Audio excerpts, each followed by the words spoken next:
Nag-away ako sa aking biyenan. Agad akong sinampal ng aking asawa at pinalayas. Tahimik kong binawi ang villa at pinutol ang 30,000 pisong buwan ng allowance. Nag-iwang walang kibo ang buong pamilya ng aking asawa. Ang sampaling iyon ng aking asawa noong gabi ng ulan ay hindi lamang nagpalabas sa akin ng bahay, ito ay opisyal na nagwakas sa maluho nilang pamumuhay. Ang mga taong nabubuhay sa aking napakalaking kayamanan ay araw-araw pa ring nanlalait sa akin bilang parasito. Ang Maynila sa mga huling araw ng taon ay mainit at mahalumigmig. Ang amoy ng katapusang tag-araw na nalalambungan ng ulap ay pumapasok sa bawat bukas na bintana at lumilikha ng hindi mapakaling damdamin. Nakatayo ako sa maluwag na kusina ng villa sa loob ng Forbes Park. Ang mga kamay ko ay paring nanginginig habang inaayos ang lasa ng sinigang na buto-buto na may gabi. Ang masarap na amoy ng hiniwang baboy na ginagamot sa maasim na sabaw ay pumapailalim sa hangin. Dapat sana ay nagbibigay ng kapanatagan at init. Ngunit bakit ganoon kabigat ang aking puso ng mga di matukoy na pag-aalala? 3 taon na ang lumipas mula nang pumasok ako sa pamilya ni Aling Susing bilang kanyang manugang. Ni isang araw ay hindi ko pinabayaan ang kusina. Ako ay isang prinsesang pinalaki sa buhay na puno ng luho, ipinanganak sa yaman, ngunit dahil sa pagmamahal kay Raymond, tinanggap ko ang pagtanggal ng mga branded na damit at pagsuot ng tapis ng isang mapagmahal na asawa, isang masunuring manugang. Ang villa na ito, bawat kubyertos, bawat kasangkapan, pati na ang mga rosas sa hardin ay lahat mula sa pera ng aking mga magulang na tahimik na ibinigay sa akin bilang regalo sa kasal. Ngunit sa mata ng pamilya ng aking asawa, ako ay isang parasitong swerteng nakuha ang guwapong direktor na asawa. Nang ika-7 ng gabi, tumunog ang kotse ni Raymond Santos sa labas ng tarangkahan. Agad akong kumuhang kanin at mabilis na pinunuan ang lalagyan ng sabaw. Ang singaw ay umitaas ng sagana. Bumaba si Aling Susing mula sa itaas. Ang kanyang mukha ay may makinis na make-up kahit nasa bahay lang sila. Nakasuot siya ng mamahaling silk na damit na personal kong pinili at binili para sa kanya noong nakaraang buwan. Umupo siya sa mesa. Ang mga matalinong mata niya ay lumingon sa makulay na hapunan. Walang kahit isang salita ng pagtatanong kung gaano kahirap ang aking trabaho. Kinuha niya ang kutsara at natikman ang unang higop ng sabaw. Sa loob ng 1 segundo, tumunog ang kutsara sa pinggan, isang maingay na tunog. Nilurwa ni Aling Susing ang sabaw sa makinang nasahig. Gusto mo bang patayin ang matanda kong ito? Ang sigaw niya. Paano makakalanghap ng sabaw na maalat na parang tubig dagat? Nakikitira lang dito. Ang trabaho mo lang ay magluto para sa asawa at pamilya. Hindi mo pa magawa ng maayos. Nagulat ako. Agad na lumakad para tikman ito. Malinaw na ang lasa ay tama lang, matamis at may katas. Hindi maalat tulad ng sinabi niya. Naiintindihan ko na dahilan lang ito para pagalitan ako gaya ng dati, ngunit ngayon ang daladalang pagod ay hindi na niya kayang kumpunihin sa pamamagitan ng pagtahimik at pagbaba ng ulo. Mahinahon akong nagpaliwanag. Inay, nalasahan ko at sapat lang naman po. Baka po ngayon ay may sakit ang inyong dila kaya nagbago ang lasa. Hayaan ninyo akong kumuha ng mainit na tubig para sa inyo. Iyon lamang. Ngunit parang natamaan ng tinik si Aling Susing. Pinalo niya ang mesa ng malakas. Tulalag ang sabaw sa maputlang tela ng mesa. Ngayon ay nangangahas ka na bang magsalita sa akin ng ganyan? Ang sigaw niya. Sinasabi mo bang matanda na ako at naguguluhan na o kaya ay nagsisinungaling ako tungkol sa iyo? Ang ganitong uri ng manugang pinagalitan ko na si Raymond ng maraming beses, ngunit patuloy pa rin siyang nagdadala ng walang kwentang tao na ito pauwi. Nang sandaling iyon, pumasok si Raymond sa bahay. Mabigat at galit ang kanyang mukha, marahil ang trabaho sa opisina ay hindi naging maayos. Nakita niyang galit na galit ang kanyang ina, at ang asawa niya ay nakatayo roon na nagtatanggol sa sarili. Hindi na niya sinubukang malaman kung ano ang nangyari at malakas siyang sumigaw. Anong ingay-ingay yan? Pagod na ako mula sa trabaho. Pagdating ko sa bahay ay wala pa ring pahinga. Nang makita ng kanyang ina na dumating ang kanyang anak, Agad niyang binago ang tono, naging puno ng iyak ang kanyang boses. Anak, tingnan mo yan. Sinabi ko lang na medyo maalat ang sabaw at sumigaw sa akin ang iyong asawa. Sinabi niya matanda na ako at nalilito na. Wala nang ayos ang bahay na ito. Lumingon si Raymond sa akin, ang mga mata niya ay puno ng galit. Hindi niya nakita ang panginginig ng aking mga kamay, hindi niya nakita ang 3 taon ng pagtitiisin sa aking mga mata. Ang nakita lang niya ay ang iyak ng kanyang ina. Clara, humingi ka ng patawad sa ina ko ngayon din, ang nagbabanta niyang boses. Tumingin ako sa kanya, ang puso ko ay parang pinunit, ngunit pinagsisikapan ko pa rin na mapanatiling mahinahon. Hindi ako gumawa ng mali. Ang sabaw ay hindi maalat. Nanagalitan muna siya sa akin ng walang dahilan. Kahit man lang tikman mo ang sabaw bago ka humusga. Ang mga salita ko ay para bang nagdagdag ng gasolina sa apoy. Sumugod si Raymond at pinagaspas ang kanyang kamay, isang malakas na sampal sa aking kaliwang pisngi. Ang suntok ay napakalakas na nag-atubili ako at bumagsak sa malamig na sahig. Tumahimik ang aking mga tainga, naglaga ang pisngi, ngunit ang pisikal na sakit ay wala sa kung ano ang nararamdaman ng aking puso. Ang lalaking minahal ko, ang lalaking isinakripisyo ko ang aking kabataan at katayuan para maging kasama, sinalapak niya ako para sa isang sabaw na hindi naman talaga maalat. Itinuro ni Raymond ang pintuan, malamig at walang pagmamahal ang kanyang tinig. Lumabas ka ngayon din. Ang bahay na ito ay hindi nagtatago ng ganitong uri ng manugang na nangangahas sa ina. Alam mo ba kung sino ka para magpakita ng ganyang mukha sa bahay na ito? Lumabas. Nakaupo roon si Aling Susing, ngumiti ng mapaghamak habang nakita niyang nasa sahig ako. Natigilan ang paligid. Dahan-dahan akong tumayo, itinaas ang aking kamay para punasan ang bahid ng dugo sa gilid ng aking bibig. Tumingin ako kay Raymond, tumingin ng tiwid, walang reklamo, walang pagsusumamo, ngunit puno ng ganap na kabiguan. Ni isang salita ay hindi ko sinabi. Hindi rin ako tumakbo sa kwarto para mag-pack ng damit. Tumindig ako ng tuwid. Inaayos ang aking kuruhod na damit at lumingon para lumakad ng diretso patungo sa pintuan. Sa labas, nagsimulang lumaki ang ulan. Sumama ang hangin sa bawat ihip nito. Ngunit alam ko na ang bagyo sa aking puso ngayon ay libu-libong beses na mas maigting kaysa sa bagyo sa labas. Nagsara ang pintuan ng villa sa likuran ko, ganap na pinutol ang lahat ng ugnayan ng pag-aasawa. Sa loob ng 3 taon, naglakad ako sa madilim na gabi ng Forbes Park. Ang amihan ay bumabaon sa aking balat. Nakasuot pa rin ako ng manipis na damit sa bahay, paa ay may tsinelas, wala akong sombrero. Ang malamig na ulan ay sumisid sa aking buhok, dumadaloy sa aking leeg, binabasa ang aking balikat. Ngunit kakatwa, hindi ko naramdaman ang lamig.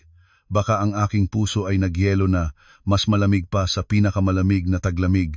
Ang mga larawan ng 3 taon ay mabilis na lumipas sa aking isipan tulad ng isang palabas na pinabilis ang takbo. Naaalala ko ang araw na sinuway ko ang aking mga magulang para pakasalan si Raymond, nagtitiwala sa tinatawag na tunay na pagmamahal na hindi nakatuon sa material na bagay. Naaalala ko ang mga gabing walang tulog na inalagaan ko si Aling Susing habang siya ay nakaospital. Ang aking mga kamay ay naghahatid ng mga pagkain, nag-aayos ng kanyang mga pangangailangan ng walang reklamo. Naaalala ko ang mga beses na lihim akong nagpadala ng pera mula sa aking sariling account patungo sa kumpanya ni Raymond para iligtas siya sa mga luluging negosyo, pagkatapos ay nagsinungaling pa na hiniram ko ito mula sa mga kaibigan. Ano ang palitan ng lahat ng sakripisyong iyon? Isang sampal na nakapagpagalaw ng mga bituin at isang pagtataboy na parang hayop. Ngumiti ako ng mapait, isang baluktot ng ngiti sa ulan. Nagkamali ako.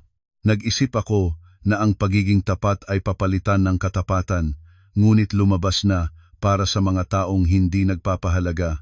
Ang aking sakripisyo ay natural lamang isang obligasyon ng isang parasito. Mga 15 minutong paglalakad ang lumipas nang makarating ako sa bantay sa pangunahing tarangkahan ng subdivision. Ang matandang bantay ay nagulat nang makita ang aking kalooban. Mabilis siyang lumabas, puno ng pag-aalala ang kanyang mukha. Clara, bakit ka nariyan? Malakas ang ulan. Saan ka pupunta? Magpapasabay ba kita ng taxi? Umiling ako, ang aking mga ngipin ay nagtatagpo, ngunit ang aking boses ay kakaibang mahinahon. Okay lang ako, Manong. Maaari ba akong humingi ng telepono ninyo sandali? Nakalimutan ko ang akin. Mabilis na iniabot ng bantay ang kanyang lumang brick phone sa akin. Pinindot ko ang numero na 3 taon ko nang hindi tinawagan, ngunit nananatili pa rin sa aking memorya ng bawat numero. Ang kabilang dulo ay agad sumagot, isang malalim at maingat na tinig. Halo, narinig ko. Huminga ako ng malalim. Pinigilan ang mga hikbi. Mang Nestor, si Clara ito. Sunduin mo ako. Nandito ako sa tarangkahan ng Forbes Park. Sandali silensyo sa kabilang dulo. Pagkatapos ay naging apurado at nagalala ang tinig. Binibini, anong nangyari sa inyo?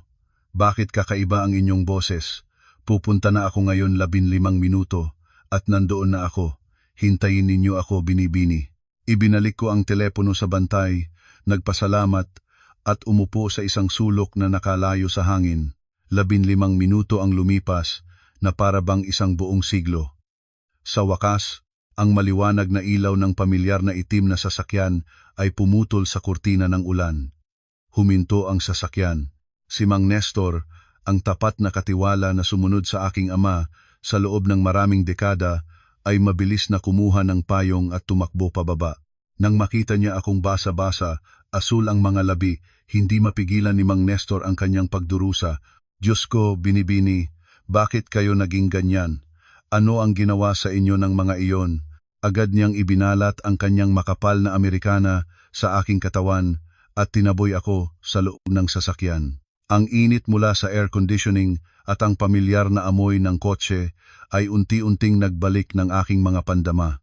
Tumingin ako kay Mang Nestor, ang aking mga mata ay hindi na ang mga mata ng mapagpaparaya na manugang na dati.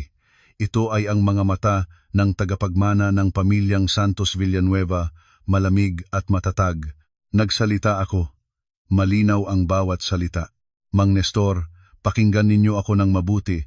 Ngayon din ay makipag-ugnayan sa bangko para itigil ang automatikong bank transfer ng 30,000 piso para kay Aling Susing bukas ng umaga. Huwag hayaang makatakas kahit 1 piso.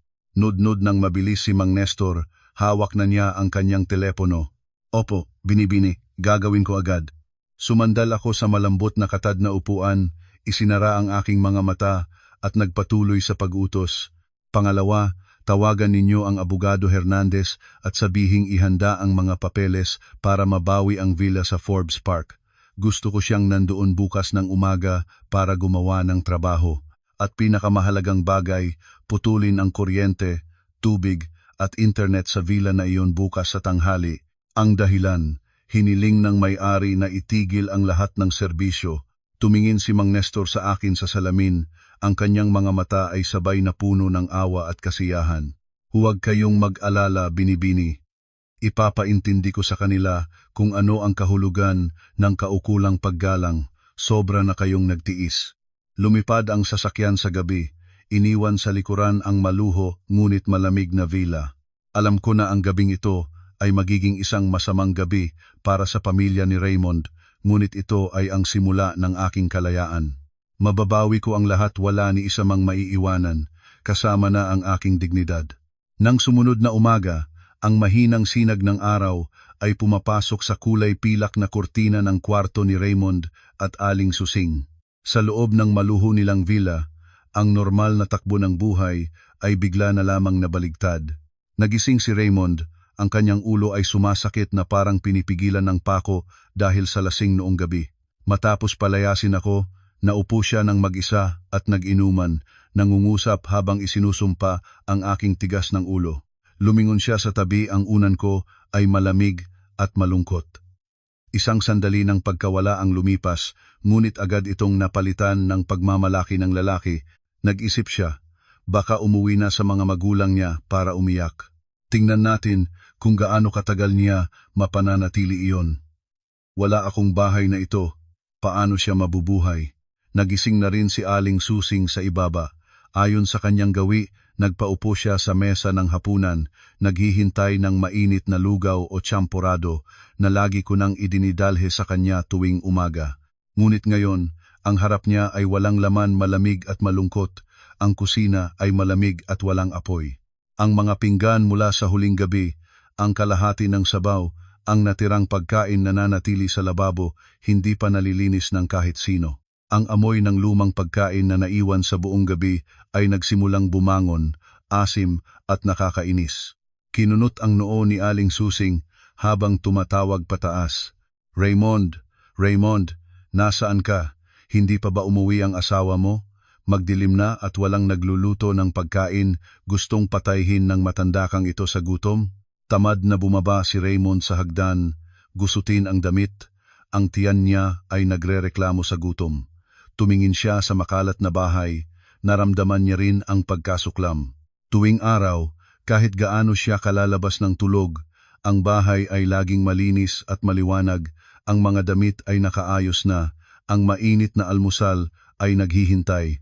Ang kawalan ng aking mga kamay ay nagpapaging kakaibang malamig at mapanglaw ang bahay. Hayaan mo siyang umalis, inay. Huwag mo nang banggitin siya. Masakit ang aking ulo.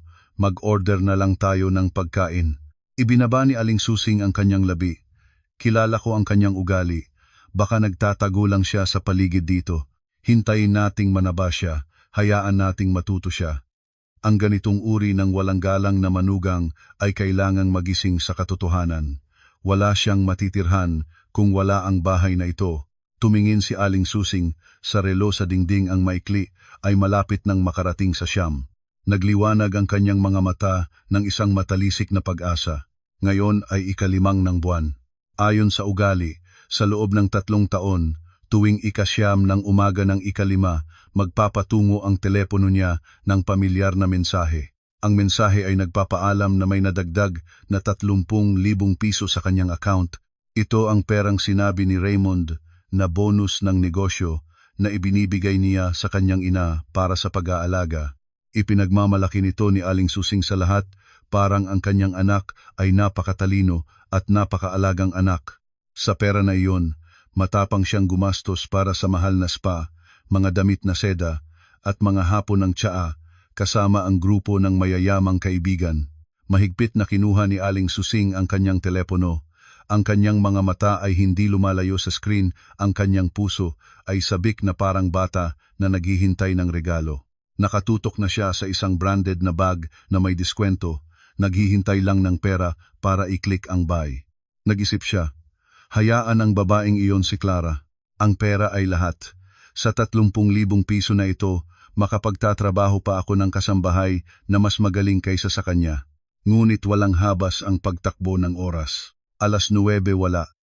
9:05, katahimikan pa rin. 9:15 ang telepono ay nananatiling madilim at hindi gumagalaw, walang mensahe, walang abiso ng transaksyon. Puno ang katahimikan sa malawak na sala. Ang tiktak ng orelo ay naging malinaw, na parang bumabagsak sa bawat nakakaalarma na agos ng puso ni Aling Susing. Nagsimula siyang mainipin, walang maupuan, paminsan-minsang hinihimas ang screen para tingnan kung may problema sa signal. Lumingon siya kay Raymond. Raymond, anak, tingnan mo iyon. Gaano katagal na ang pera ay hindi pa dumarating. Kailangan ko ng pera para sa bag o may problema ba sa sistema ng bangko. Habang hinihigop ni Raymond ang kanyang order na lugaw, narinig ng kanyang tiyan ang tanong ng kanyang ina at nataranta rin siya. Alam niya ng maayos kung gaano kahirap ang sitwasyon ng kanyang kumpanya, saan manggagaling ang bonus na regular na ipinapadala. Sa mga nakalipas na taon, naisip niya na ang accounting ay automatikong kumukuha ng kita ayon sa mga utos na pinirmahan niya ng kamakailan. Hindi niya kailanman sinuriin ang detalye ng daloy ng pera. Inilabas ni Raymond ang kanyang telepono at tinatawagan ang chief accountant. Ang kanyang tinig ay nagpapanggap na awtoridad, ngunit halata ang kanyang pagkalito. Isang malupit na katotohanan ang naghihintay sa kanila sa kabilang dulo, isang katotohanang dudurugin ang pangarap na maluho na kanilang pinagtatampisaw. Inion ni Raymond ang loudspeaker, para marinig din ni Aling Susing. Umaasang bibigyan siya ng accountant ng magandang dahilan tulad ng sistema ng error o pagkaantala mula sa bangko. Tumunog ang telepono ng 2 beses bago sumagot ang isang tao. Ang tinig ng chief accountant na si Grace ay mahina at profesional. "Halo, si Grace ito, Sir Raymond." Umasal si Raymond, sinisikap na maging kalmado. "Grace, suriin mo nga kung bakit hindi pa dumating ang 30,000 piso para sa ina ko ngayong umaga. Ika-5 na ngayon." Sandaling katahimikan sa kabilang dulo, tumunog ang mga keystrokes. Pagkatapos ay sumagot si Grace ng may pagtataka. "Sir Raymond, hindi na namin matuloy ang order na ito." Pagdinig nito ni Aling Susing, sumulong siya at sumigaw sa telepono. "Bakit hindi matuloy? Hindi ba lagi kayong nagpapadala bawat buwan? Bakit ngayong buwan ay may problema?" Si Grace ay nagpanatiling kalmado, ngunit ang susunod na paliwanag ay para bang isang balde ng malamig na tubig na itinapon ng diretso sa kanilang mga mukha. "Opo, Aling. Sir Raymond, ang 30,000 pisong ito ay hindi kailanman nagmumula sa payroll o kita ng kumpanya. Sa loob ng 2 taon na patuloy na nalulugian ang kumpanya, hindi natin kailanman nagawang magbayad ng malalaking bonus. Ang pera ay nagmumula sa personal na account ng Ma'am Clara. Si Ma'am Clara ang nag-authorize sa akin na gumawa ng buwanang bank transfer mula sa kanyang sariling pondo na may mensahe na pangregalo ni Raymond sa nanay para maligaya. Ngunit ngayong umaga, si Ma'am Clara ay tumawag at humiling na kanselahin ang authorization. Sinabi niya na permanenteng itigil ang subsidyo na ito para bang sumabog ang espasyo. Bumagsak si Aling Susing sa sofa, ang kanyang mukha ay nagbago mula pula hanggang puti. Ang kanyang mga mata ay napalawak, ang bibig ay nakabukas ngunit walang maluwalas. 30,000 piso bawat buwan, ang pera na nagbibigay sa kanya ng karapatang magpagal sa kapwa.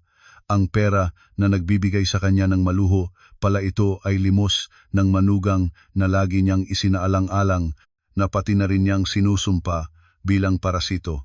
Si Raymond naman ay tulad ng isang taong nawalan ng kaluluwa, halos malaglag ang telepono sa kanyang kamay. Ang pagmamalaki ng isang mapaghariin na lalaki ay tinamaan ng isang nakamamatay na suntok. Sa loob ng 3 taon, siya ay isang titirik lamang nabubuhay sa alalay ng kanyang asawa nang hindi niya alam, at nangahas pa ring nangarap na hampasin at itaboy ang babaeng nagbibigay ng kanyang buhay. Nagsimulang manginig si Aling Susing, nanlalahad ang kanyang mga salita. Hindi, imposible saan nakakuha ng ganyang daming pera ang babaeng iyon. Nagkakamali ka, tiyak nagkakamali ka, Grace. Malalim na huminga si Grace sa telepono. Hindi po ako nagkakamali, Aling. Si Ma'am Clara ay mayaman ngunit mababang profile, hindi niya gustong magpakita. Sige, aalis na ako, marami pa akong gagawin. Namatay ang tawag, ang hubad na katotohanan ay nakalatag sa gitna ng masustansyang sala. Nang sandaling iyon, nanginig muli ang telepono ni Aling Susing. Nagulat siya habang tumingin sa screen mensahe mula sa tindahan ng branded goods. "Aling Susing, pakibayad na ang natirang halaga para sa bag. Kung hindi pa matatanggap ang pera bago magtanghali, kailangan naming ibenta ito sa ibang customer at hindi na ibabalik ang deposito na 2,000 piso. Tunay na naguluhan si Aling Susing.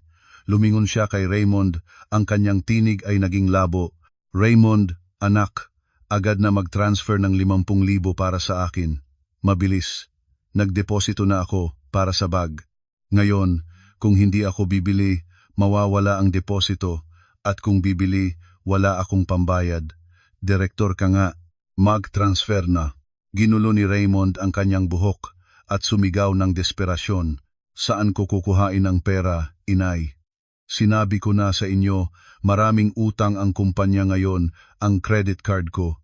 Dito, naaalala ni Raymond ang maitim na credit card na madalas niyang gamitin para sa entertainment. Ito ang supplementary card na ginawa para sa kanya ni Clara. Agad niyang kinuha ang pitaka, inilabas ang card, at nervously binuksan ang banking app para suriin ang credit limit. Ang mapulang text sa screen ay nagpahinto sa kanya. "Card blocked per request of primary cardholder." Ang lahat ng cash sources at credit ay pinutol. Lahat ng daan ng buhay, lahat ng peking kasaganaan na tinamasa nila ay biglang nawala tulad ng mga bula ng sabon. Hinawakan ni Aling Susing ang kanyang dibdib, paghingal, ang kanyang presyon ay nagsimulang tumaas. Hindi niya mapaniwalaan na matapos ang isang gabing itinaboy ang manugang, siya ay nasa kahihiyang sitwasyon na ito. Sa kalagitnaan ng tanghali, ang kaguluhan ng pamilya ni Raymond ay hindi pa nagpapahinga nang dumating ang isa pang sakuna. Nakaupo ng manhid si Raymond, pawis ang buong katawan kahit mainit. Nakahiga si Aling Susing sa sofa, basang tela ang nasa noo, ang kanyang bibig ay walang tigil na nagrereklamo na matsarin si Clara. Bigla, ang malaking 85-inch na TV na nagpapalabas ng balita ay biglang pumatay. Ang nanginginig na bentilador sa kisame ay huminto. Ang espasyo sa loob ng bahay ay biglang naging madilim dahil ang automatikong relo ng bintana ay huminto rin tinatakpan ng buong liwanag mula sa labas. Nagulat si Aling Susing at naupo, malakas na nagtanong, nawalan ba ng kuryente? Paano mawalan ng kuryente sa ganyang mahal na subdivision? Raymond, tawagan mo agad ang management, nag-aalala na lang at biglang madilim pa. Nagsagap si Raymond sa dilim, binuksan ang flashlight ng kanyang telepono. Tamad na lumakad papunta sa kusina para kumuha ng inumin, ngunit nang ibukas ang gripo ng water purifier, wala ni isang patak ng tubig. Sinubukan niyang buksan ang faucet ng labahan tuyo rin. Nawalan din ng tubig, inay, ang sabi ni Raymond. Ang kanyang tinig ay nanginginig.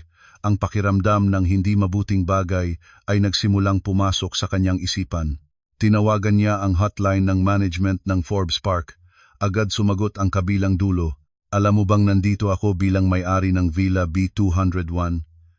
Bakit biglang nawalan ng kuryente at tubig sa amin? Anong klasing management ito? Nagbabayad naman ako ng buwanang fees. Sumigaw si Raymond, sinisikap na maging autoridad. Ang on-duty staff ay sumagot, magalang ngunit malamig at malinaw. Magandang hapon po, sir. Nasuri namin ang system ang Villa B201 ay pinutulan ng kuryente at tubig ayon sa direktang kahilingan ng may-ari na si Clara Santos Villanueva. Magmula alas 12 ng tanghali ngayon na may dahilan na walang residenteng nakatira sa bahay. Sumusunod lang po kami sa legal na regulasyon. Natigil si Raymond. Nahulog ang kanyang telepono sa mesa. Lumingon siya sa kanyang ina, tulala ang mga mata. Inay, si Clara pinuputulan niya ang lahat. Pinutol niya ang kuryente, tubig, sinasabi niya na walang nakatira sa bahay. Nang marinig ito ni Aling Susing, nagtaas siya tulad ng isang isda na naapukan ng apog. Nagapang siya sa dilim. Kinuha ang unan at malakas na itinapon sa lupa. Manggagalang na babae, nagagawa niyang gawin ito sa akin? Ang bahay na ito ay bahay ng anak ko. Sino siyang gawin iyon? Tawagan mo siya ngayon, tawagan mo siya para turuan ko siya ng leksyon. Ngunit si Raymond ay nagsimula na ngayong matanto ang malupit na katotohanan. Naalala niya ang oras ng pagpirma ng mga papeles ng bahay, 3 taon na ang nakakaraan. Sinabi ng mga magulang ni Clara na regalo sa kasal, ngunit hindi niya kailanman hawak ang mga orihinal na dokumento. Nag-aakala siya na ang ari-arian ng mag-asawa ay natural na magiging magkasamang pag-aari. Ngunit ngayon, ang bawat salita ng management staff ay parang mga pako na nananaman sa kanyang ulo. Ang tanging legal na may-ari ay si Clara Santos Villanueva. Natanto niya na wala siyang pangalan sa kahit anong titulo, wala siyang pag-aari sa bahay na ito, wala siyang pera, wala siyang karapatang humawak ng kahit ano rito. Ang maluwag at maluho na villa na dati niyang ipinagmamalaki sa mga kaibigan ay naging isang madilim at malamig na kulungan. Walang kuryente, walang tubig, walang aircon. Naupo si Raymond sa lupa, hawak ang kanyang ulo. Sa unang pagkakataon sa kanyang buhay, naramdaman niya ang tunay na takot-takot sa kanyang asawang dati niyang hinamak. Takot sa paraan ng kanyang paghihiganti, walang ingay, walang pagsisigaw, ngunit walang habas at ganap na nagpapababa ng hininga. Naintindihan niya na ang labanan na ito ay natalo niya bago pa man ito magsimula dahil ang lahat ng nasa kanya ay ibinigay ni Clara at ngayon binabawi niya ang lahat Nakaupong ako sa aking bagong opisina sa punong tanggapan ng Santos Villanueva Holdings. Ang aking kamay ay hawak ng mainit na tasa ng tsaa, ngunit ang aking mga mata ay hindi lumalayo sa aking tablet. Sa screen ay ang live feed mula sa security camera sa labas ng gate ng villa sa Forbes Park. Umalis na ako, ngunit kailangan ko pa ring masubaybayan ang presyo ng kanilang kawalan ng pasasalamat. Abogado Hernandez, ang aking legal representative, ay kakapadala lang ng mensahe na ang kanyang team ay nandoon na para sa susunod na hakbang ng recovery plan. Nang tumpak na 12:00 ng hapon, isang itim na kotse ang huminto sa harap ng tarangkahan. Bumaba ang 2 lalaking nakasuot ng itim na suit, may hawak na makapal na folder at isang laminated na notice. Hindi sila nagpindot ng doorbell, hindi rin tumawag. Kinuha ng isa ang espesyal na tape at maingat na idikit ang notice sa gitna ng dekorasyong metal na tarangkahan. Ang puting papel na may matinding itim na teksto ay malinaw at matatag. Abiso ng pagbawi ng ari-arian. Ang villa na ito ay eksklusibong pag-aari ng Clara Santos Villanueva. Ang mga taong kasalukuyang ilegal na naninirahan ay kinakailangang ilipat ang lahat ng personal na pag-aari at umalis sa loob ng 24 na oras. Ang anumang paghinto sa proseso ay haharapin ayon sa batas. Ang desisibong aksyon ng Abogado Hernandez ay agad na nakakuha ng atensyon ng mga kapitbahay. Si Auntie Fe, ang nakatira sa harap na villa, ang taong si Aling Susing, ay laging nagmamalaki tungkol sa kayamanan ng kanyang anak, ang unang lumabas para tingnan. Sumunod si Uncle Ben at si Manang Rose, na kasambahay ng katabi nila ay dumulog din ng may kuryosidad. Ang mga bulong at sismis ay nagsimulang umalingaw-ngaw, nakaabot kahit sa kamera na tinitingnan ko. Nagpatingkad ni Auntie Fe ang mga mata, binasa ng malakas ang bawat salita ng notice, pagkatapos ay nag-usap kay Uncle Ben. Tingnan mo ito, pala ang bahay na ito ay pag-aari ni Clara, ang asawa ni Raymond. Ngunit sa lahat ng oras na iyon, ipinagmamalaki ni Aling Susing na binili ng kanyang anak ang bahay, na parasito lang ang manugang, ngayon ay ginagawa silang palayas ng kanilang sariling manugang. Talagang hindi na alam kung saan ikukubli ang hiya. Umiling-iling si Uncle Ben. Pinaghinalaan ko na, si Raymond ay kaakit-akit sa labas ngunit ang kanyang kumpanya ay patuloy na nangangatog, may utang sa lahat ng dako. Si Clara lang ang talagang tahimik at mapagtiis. Siguro naging sobra-sobra na ang biyenan, at iyon ang dahilan kung bakit umaksyon na si Clara kapag masyadong hinihigpit ang pusit, gumaganap na rin. Sa loob ng bahay, ang ingay sa labas ay malamang na nakarating kay Aling Susing. Bigla na bumukas ang pinto at bumagsak si Aling Susing sa bakuran. Ang kanyang buhok ay gusot dahil walang dryer ng kuryente. Ang kanyang mukha ay haggard dahil sa gutom at pag-aalala. Nakita ang mga kapitbahay na nagtuturo sa kanyang tarangkahan, nagmamadaling humakbang siya palapit. Plano niyang sigasig na paalisin ang grupo tulad ng dati, ngunit nang makita ang puting papel na nakadikit, biglang huminto siya. Binasa ni Aling Susing ng mabilis ang nilalaman, ang kanyang mukha ay nag-apoy ng galit at hiya. Mga walang galang, ang sigaw niya. Sino ang nangahas na idikit ang papel na ito sa aking tarangkahan? Ang bahay na ito ay pag-aari ko, ng aking anak. Sino si Clara para mag-claim? Si Auntie Fe ay nakatayo sa kabilang daan, ngumiti ng mapamura habang tumitinag ang kanyang boses. Aling Susing, malinaw ang itim at puting papel na iyan at ikukumpugad ka pa. Kapag may titulo, may legal na karapatan, nangahas sila. Tingnan mo ang iyong pag-uugali. Mapagtiis ang manugang mo, ngunit pinalayo mo siya siguradong hindi ka rin naman malinaw. Para bang nagkaisa puso si Aling Susing, nagmadali siyang lapitan ang tarangkahan at tinangka ng kanyang mga kuko na basagin ang notice. Ngunit nagsawa na si Abogado Hernandez. Ang papel ay laminated ng matibay at nadikit ng industrial grade na pandikit. Habang mas nag-scratch si Aling Susing, mas tumatamaan ang kanyang mga kuko. Nabasag ang mga ito ngunit ang papel ay nanatiling buo tulad ng isang hamon na naroroon. Lumabas din si Raymond ngayon. Nakita ang kanyang inang baliw na nag-scratch sa tarangkahan ng walang pag-asa habang ang mga kapitbahay ay nanonood na parang isang palabas. naramdaman niya ang kahihiyan. Ang pagmamalaki na dati niyang pinagsikapang itayo ay bumagsak sa kanyang harapan. Tumakbo si Raymond upang humawak sa kamay ni Aling Susing, ang kanyang tinig ay labo. "Inay, huwag na. Huwag mo nang gawing panggagawa ang mundo sa atin. Pumasok na tayo." Pumihit si Aling Susing at malakas na sinuntok ng kamay ang dibdib ni Raymond, umiiyak at nagsusumbong. "Tingnan mo kung ano ang ginagawa ng iyong asawa sa atin." Nilagyan niya ng papel ang tarangkahan para ipaalis tayo. "Tawagan mo siya ngayon at iutos sa kanya na tanggalin ang plug na ito. Hindi ko matatanggap ang ganitong kahihiyan." Tumingin ako sa lahat ng ito sa screen. Walang pagmamahal sa aking puso.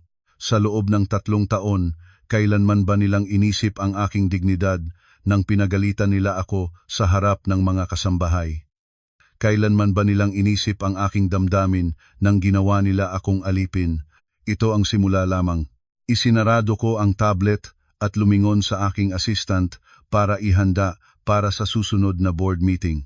Ang aking buhay mula ngayon ay hindi na mag-aaksaya para sa mga hindi karapat-dapat. Sa loob ng villa na madilim dahil pinutulan ng kuryente, ang napakasiksik at matinding hangin ay nagtatakip sa lahat. Hinila ni Raymond si Aling Susing papasok, malakas na isinara ang pintuan para hindi makita ng mga usyosong kapitbahay. Ngunit kahit sarado ang pintuan, ang malupit na katotohanan ay naroroon pa rin sa kanilang harapan. Nakatira sila sa bahay na hindi sa kanila. Iniwan ni Raymond ang kamay ng kanyang ina at naglakad ng pabalik-balik sa sala, pawis ng kahiyahiya sa katawan.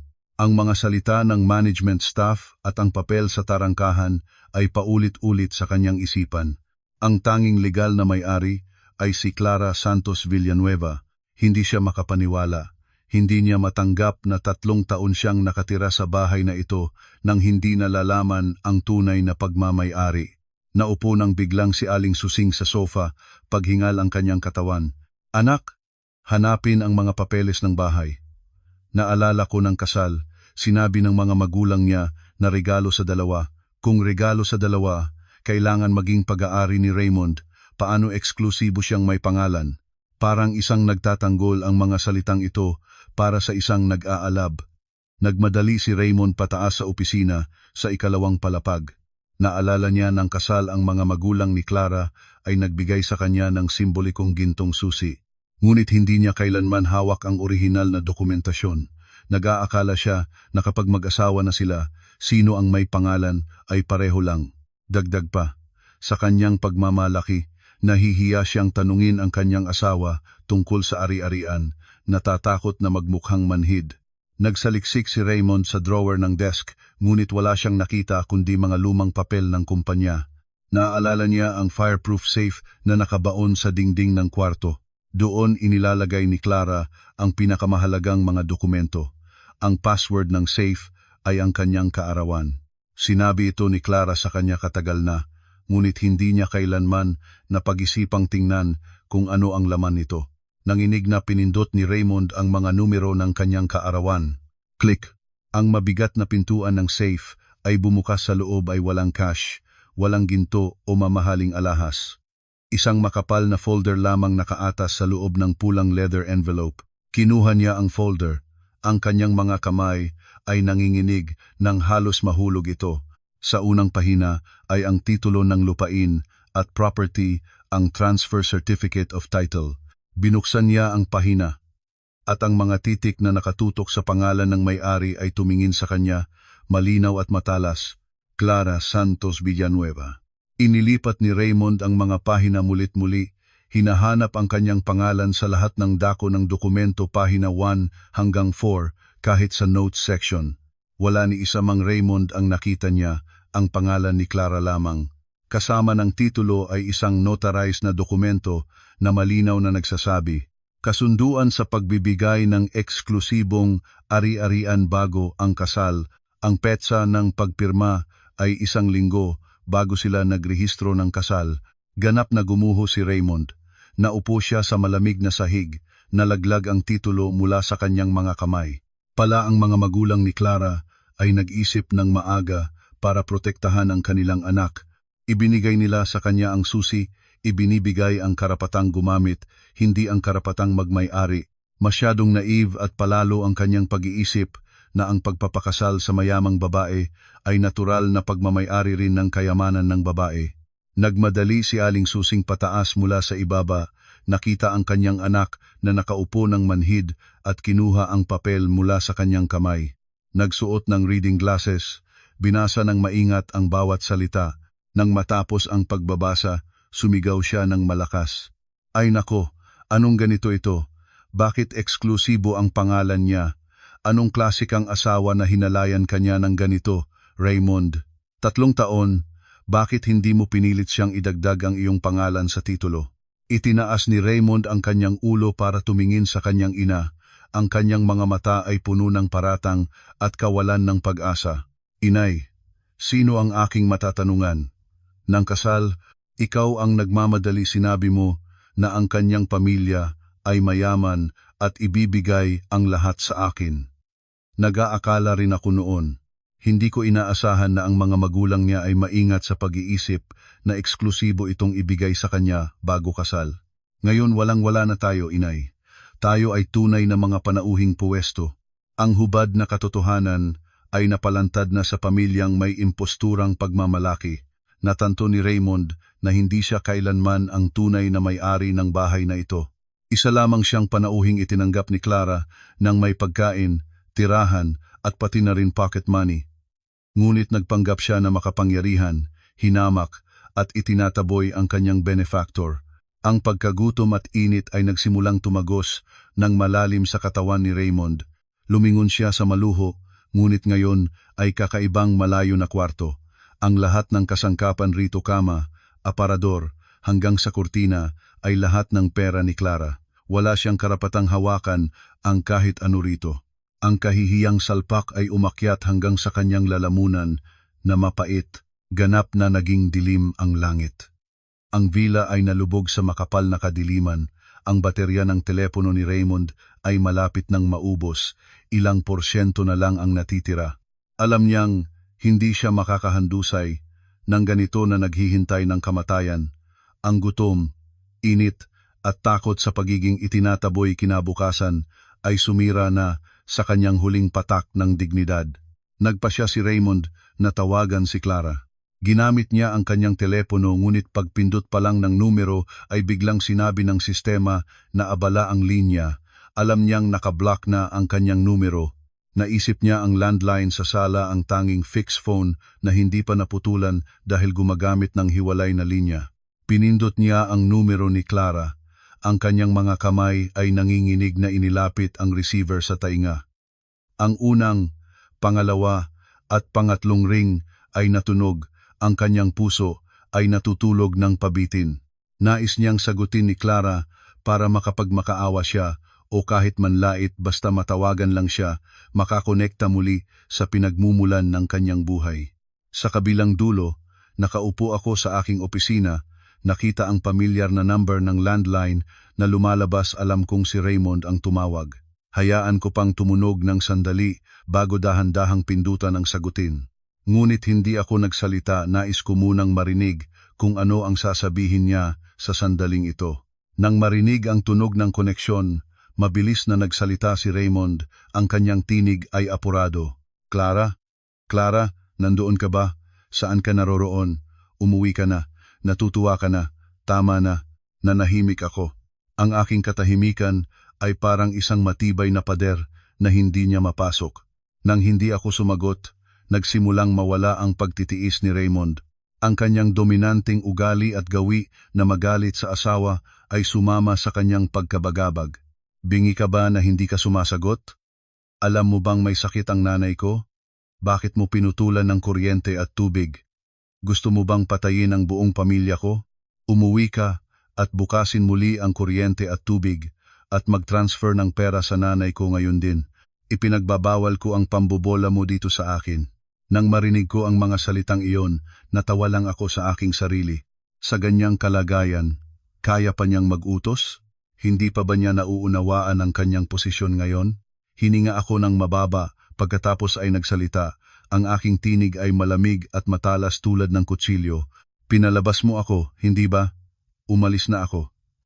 Nang umalis na ako sa bahay, natural na babawiin ko ang aking pera at aking bahay. Iniisip mo ba na ako ay tanga na mag-aalaga-laga sa mga taong nagpalaya sa akin? Nagulat si Raymond sa unang pagkakataon pagkatapos ng 3 taon, narinig niya akong makipag-usap sa kanya sa ganitong mataas at mapanghamak na tono. Nagkalat ang kanyang mga salita habang naghahanap ng pagtulong. Ngunit kahit papaano, mag-asawa tayo, hindi mo ito magagawang ganon. Nilalabag mo ang batas, ito ay family abuse. Tumawa ako, isang mapait na tawa na umalingaw-ngaw sa telepono at nagpanginig kay Raymond. Family abuse? Nakalimutan mo na ba ang sampal kahapon ng gabi? Nakunan ng kamera sa loob ng bahay. Raymond, tungkol sa batas, ang aking abogado ay gumagawa ng lahat ng tama sa proseso. Bukas na mauubos ang 24 na oras kung hindi pa kayo nakaalis. Huwag na ninyong sisihin ako sa hindi paggalang sa nakaraan. Sumigaw si Raymond. Clara, magagawa mo iyon. Gagawin mo ito at ikukuha kita. Ako ay... Ano ang gagawin mo? Wala kang pambayad ng abogado, Raymond. Ang iyong utang sa bangko ay bahana sa iyong ulo. Mas mabuting paunlarin mo na ang iyong lakas para lumipat. Pagkatapos ng mga salitang iyon, nagbaba ako ng tawag ng buo. Hindi ko nais pang marinig ang isa pang salita mula sa duwag na lalaking iyon. Inilagay ko ang telepono sa mesa. Ang aking puso ay magaan na parang pinutol na ang nakakasakal na bukol na sumabit sa akin sa loob ng 3 taon, talagang nakakapreskong pakiramdam. Sa kabilang dulo ng linya, narinig ni Raymond ang walang katapusang tut-tut. Pinukpok niya ng malakas ang receiver sa mesa, nabiyak ito. Lumingon siya kay Aling Susing na nakaakmang nakatago sa kumot, ang kanyang mga mata ay gawa-gawang walang anino. Inay, hindi siya uuwi. Sinasabi niyang bukas siya magpapadala ng tao para itaboy tayo talaga. Nawala na siya sa ating buhay. Ang buong bahay ay nalubog sa isang katahimikang kamatayan. Ang gabing ito ay ang huling gabi nila sa villa, ngunit magiging ito ang pinakamahabang gabi ng kanilang buhay. Nang sumunod na umaga, 8:00, naubos na ang 24 na oras ng notice. Umuulan pa rin ng bahagya, ang lamig ng umaga ay lalo pang pinataas ang tensyon. Sa harap ng tarangkahan ng villa, huminto ang 2 truck na puno ng profesional na security ng kumpanya na Aguila Security. Nangunguna si Abogado Hernandez kasama ang isang notaryo para idokumento ang kalagayan. Nakaupong ako sa kotse na nakapark sa kaunting distansya mula roon, tinitingnan ang lahat sa bintana ng sasakyan. Hindi ko gusto ang direktang pakikipagtaas ng boses sa kanila, ngunit kailangan ko ring tiyaking ang lahat ay nangyayari ayon sa plano. Pinindot ng security team ang doorbell, walang sumasagot. Isang profesional na locksmith ang lumapit at binuksan ang tarangkahan sa loob lamang ng 30 segundo. Pumasok ang buong pangkat sa loob ng bakuran, ang kanilang kilos ay marangal at seryoso. Bumukas ang pangunahing pintuan ng bahay. Lumabas sina Raymond at Aling Susing, gusot ang damit, madilim ang mga mata matapos ang isang gabing walang tulog. Nang makita ang buong security team ni Abogado Hernandez, natakot si Aling Susing at nagtago sa likod ni Raymond. Lumapit si Abogado Hernandez at inilabas ang legal na writ. Magandang umaga, Raymond, Aling Susing. Naubos na ang 24 oras na abiso, hindi ninyo kusang loob na pinagpalaya ang lugar. Hinihiling ng aking kliyente na si Clara Santos Villanueva na matulungan kayong lumipat. Ipinagpapalit sa inyo na mag-pack ng inyong personal na pag-aari kaagad. Nagpanggap na matatag si Raymond. Wala kayong karapatang pumasok sa aking bahay, tatawagin ko ang pulisya. Ngumiti ng mahinahon si Abogado Hernandez. Tumawag lang. Mayroon kaming kumpletong legal na dokumento at naipaalam na rin sa lokal na police station ang bagay na ito. Ito ay isang sibiliyang hindi pagkakaunawaan at isinasagawa namin ang karapatan ng legal na may-ari. Ngayon, ang mayroon kayong 30 minuto para mag-pack. Nang malaman nitong walang magagawa, yumukod si Raymond at tahimik na hinila si Aling Susing papasok. Sinubaybayan ng security team ang bawat galaw nila.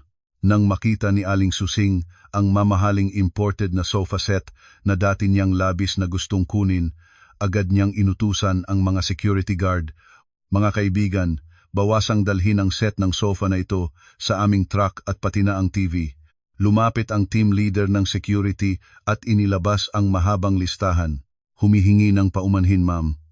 Ayon sa aming listahan ng ari-arian, ang sofa set na ito ay binili gamit ang credit card ni Clara Santos Villanueva noong Hunyo ng nakaraang taon. Ang 85-inch na TV na ito ay binayaran din ni Clara Santos Villanueva sa pamamagitan ng bank transfer. Ang lahat ng ari-ariang ito ay pag-aari ni Clara Santos Villanueva. Hindi ninyo ito maaaring isama sa inyong dala. Nawala sa tinig ni Aling Susing. Ano? Ngunit dati ko naman itong ginagamit. Ang paggamit ay hindi nagbibigay ng pagmamay-ari. Ma'am, maaari ka lamang magdala ng iyong personal na pag-aari, lumang damit, gamit sa kalinisan. Lahat ng kasangkapan, electronics at dekorasyon ay dapat manatili. Lumuha si Aling Susing sa kainis. Tumakbo siya sa wine cabinet at sinubukang kunin ang mga mamahaling bote ng imported na alak. Ang alak na ito ay binili ng aking anak. Maaari ko ba itong dalhin? Umiling muli ang security guard at itinuturo ang receipt sa folder. Nagsisisi, ngunit ang mga bote ng alak na ito ay binayaran mula sa account ni Clara Santos Villanueva sa imported wine shop noong nakaraang Pasko. Pakiiwan na lang po. Nakatayo si Raymond doon nang pula ang mukha. Natanto niya na ang bawat piraso ng kagamitan sa bahay na ito, kahit ang pinakamaliit na bagay, ay may bakas ng pera ni Clara. Walang kahit isang bagay ang nabili niya gamit ang kanyang sariling pera. Sa katapusan, matapos ang 30 minutong paghahanap, ang lahat ng kayang ipon ng dalawa ay 3 malaking itim na plastic bag na puno ng lumang damit at ilang maliliit na kagamitan. Walang TV, walang sofa, walang imported na alak. Hiniwalayan sila ng security team sa labas ng pintuan at malakas na isinara ang tarangkahan sa likuran nila. Ang tunog ng kandado ay tulad ng nagsasabing tapos na ang isang malupit na dula. Nakatayo sina Raymond at Aling Susing sa gitna ng kalsada, hawak ang kanilang mga bag ng damit, ang malamig na hangin ay humihip at nagpapagulong ng kanilang gulong na buhok. Ang mga kapitbahay ay lumabas na naman para manood. Ang kanilang mga mata ay hindi na nagpapakita ng peking paggalang tulad ng dati, kundi ng paghamak at awa. Umiling-iling si Uncle Ben at nagsabi sa kanyang asawa, "Iyan, nagpakasama ng huli, ngayon ay kaliwat kanan ang sagabal." Nang marinig ito ni Aling Susing, ibinaba niya ang kanyang ulo at hinila ang braso ni Raymond para mabilis na lumayo. "Mabilis na, anak, dito tayo tatayo para pagtawanan. Humingi ng taxi, bilisan mo." Nakatayo si Raymond sa gitna ng drizzle. Inilabas ang kanyang telepono para mag-book ng sasakyan ngunit wala nang natitira sa kanyang account. Napilitan siyang magpara ng isang dumadaan na taxi. Ang lumang sasakyan ay huminto. Dalawa silang nagsisikap na siksikan ang mga bag ng damit sa malikot na kotse, pagkatapos ay sumingit sa loob, tumakas sa lugar na dating paraiso nila. Tumingin ako sa nawala na taxi, wala akong nararamdamang daloy sa aking puso. Ginawaan ako ng hudyat para lumayo ang aking driver. Ang palabas na ito ay natapos na, at ako ang nagwagi. Iniwan ng taxi sina Raymond at Aling Susing sa harap ng isang cheap na lodging house na malalim sa isang makitid na iskinita sa Tondo. Ito ang tanging lugar na naiisip ni Raymond sa kanyang kakaunting natitirang cash sa pitaka. Ang mga maluho nilang hotel na dati nilang naging tirahan sa mga biyahe ay panaginip na lang ngayon. Bumaba si Aling Susing mula sa kotse, tumingin sa tanda ng lodging house, ang kanyang mukha ay naging gulo. "Diyos ko, anak, dito ba ilalagay mo ang nanay mo? Pati na rin ang itsura ng lugar. Sino ang makakatulog dito?" Pagod na sumagot si Raymond, ang kanyang tinig ay walang lakas. "Inay, wala na tayong pera. Nakalak na ang aking card. Mayroon palang 1,000 sa cash. Dito muna tayo sa ilang araw bago tayo humanap ng solusyon." "Tumigil ka nang magreklamo, masakit na ang aking ulo." Pumila sila pababa na humihila ng kanilang mga bag papunta sa reception. Tumingin ang staff sa kanilang gusot na hitsura nang may pagdududa bago nagbigay ng susi sa kwarto sa ikatlong palapag. Walang elevator, na pilitan si Raymond na bumatak ng kanilang dala pataas sa makitid at madilim na hagdan. Ang kwarto ay halos hindi umabot sa 15 metro kwadrado. Mabaho ng sigarilyo at amoy basa na katangian ng murang lodging. Ang higaan ay puting imelda na naging kulay krisol at sa dingding ay may ilang dilaw na batik. Pagpasok lang ni Aling Susing ay agad niyang tinatakpan ang kanyang ilong. Diyos ko, anong amoy ito? Paano ako makakatulog sa ganitong higaan? Raymond, anak, umuwi na tayo sa probinsya. Sa probinsya ay mas malinis. Inihagis ni Raymond ang mga bag sa sahig at naupo sa gilid ng higaan, pagod na nagsabi. Umuwi sa probinsya para pagtatawanan ng buong barangay. Kung kaya mo ang kahihiyan, umuwi ka. Dito pa ako para ayusin ang trabaho sa opisina. Kung sa probinsya tayo ngayon, ang mga nagpapautang ay susundan tayo doon at mas mahirap pa. Sa pakikinig sa mga nagpapautang, biglang tumahimik si Aling Susing. Naupo siya ng kulang palad sa nag-iisang plastik na upuan sa kwarto. Ang kanyang tiyan ay nagsimulang kumaing malakas.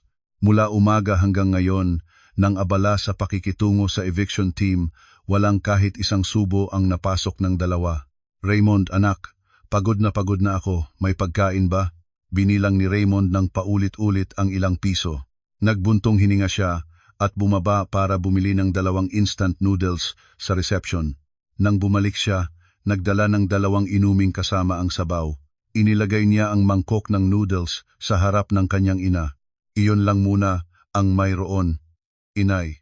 Tumingin si Aling Susing sa miserable na pansit, dilaw na sabaw, may ilang tuyong dahon ng bawang sa ibabaw. Kinuha niya ang disposable chopsticks at nang tinikman ang unang subo, nagsimulang tumulo ang kanyang luha sa mangkok. Naalala niya ang malalasap na hapunan na niluto ko, sinigang na buto-buto na may gabi, inihaw na isda, ginisang kangkong na may baboy init, mabango, maganda ang pagkakasaayos sa mamahaling chinaware. Noon ay nagrereklamo siya, nang nagrereklamo maalat, walang lasa, hindi magaling ang pagluluto ko.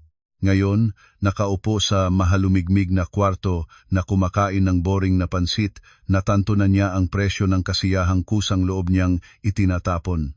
Umiiyak si Aling Susing habang nagsasalita sa mga hikbi. Raymond, anak, namimiss ko na ang luto ni Clara. Dati ay luto niya ang sinigang na masarap tapos pinalumot ko siya dahil dito. Ngayon kahit mainit na sabaw ay wala na.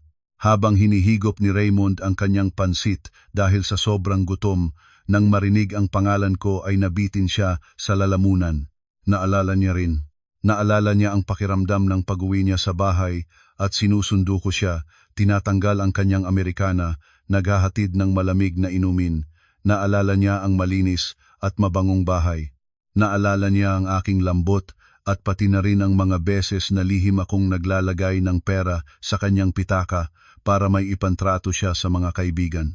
Nawala niya ang lahat hindi dahil sa aking kalupitan, kundi sa kanyang sariling pagkabigo at kawalan ng pasasalamat. Sumigaw si Raymond para itago ang pagsisisi. Kumain ka na, inay. Huwag na siyang banggitin. Kahit magsisi tayo ngayon, late na. Mabilis na kumain at matulog. Bukas ay kailangan pa akong pumasok ng maaga sa opisina para tingnan kung anong nangyari. Narinig ko na ang mga partner ay mabilis na nag-aalis ng puhunan. Ang unang hapunan ng buhay na wala si Clara ay dumaan sa luha at mabigat na katahimikan. Sa labas, patuloy na umuulan. Ang tunog ng ulan sa yero ay laging pinalo nakakakilig at malungkot. Samantalang sa isang lugar sa lungsod, naupo ako sa maluho at kasiyasiyang hapunan kasama ang isang baso ng pulang alak, nagsisimula na sa pagtatamasa ng aking libreng buhay. Ang batas ng karma ay hindi pinalampas ang kahit isino at mas mabilis itong dumating kaysa sa kanilang inaasahan. Sa Lunes ng umaga, ang kalangitan ng Maynila ay maulap, nagbabala ng papalapit na bagyo.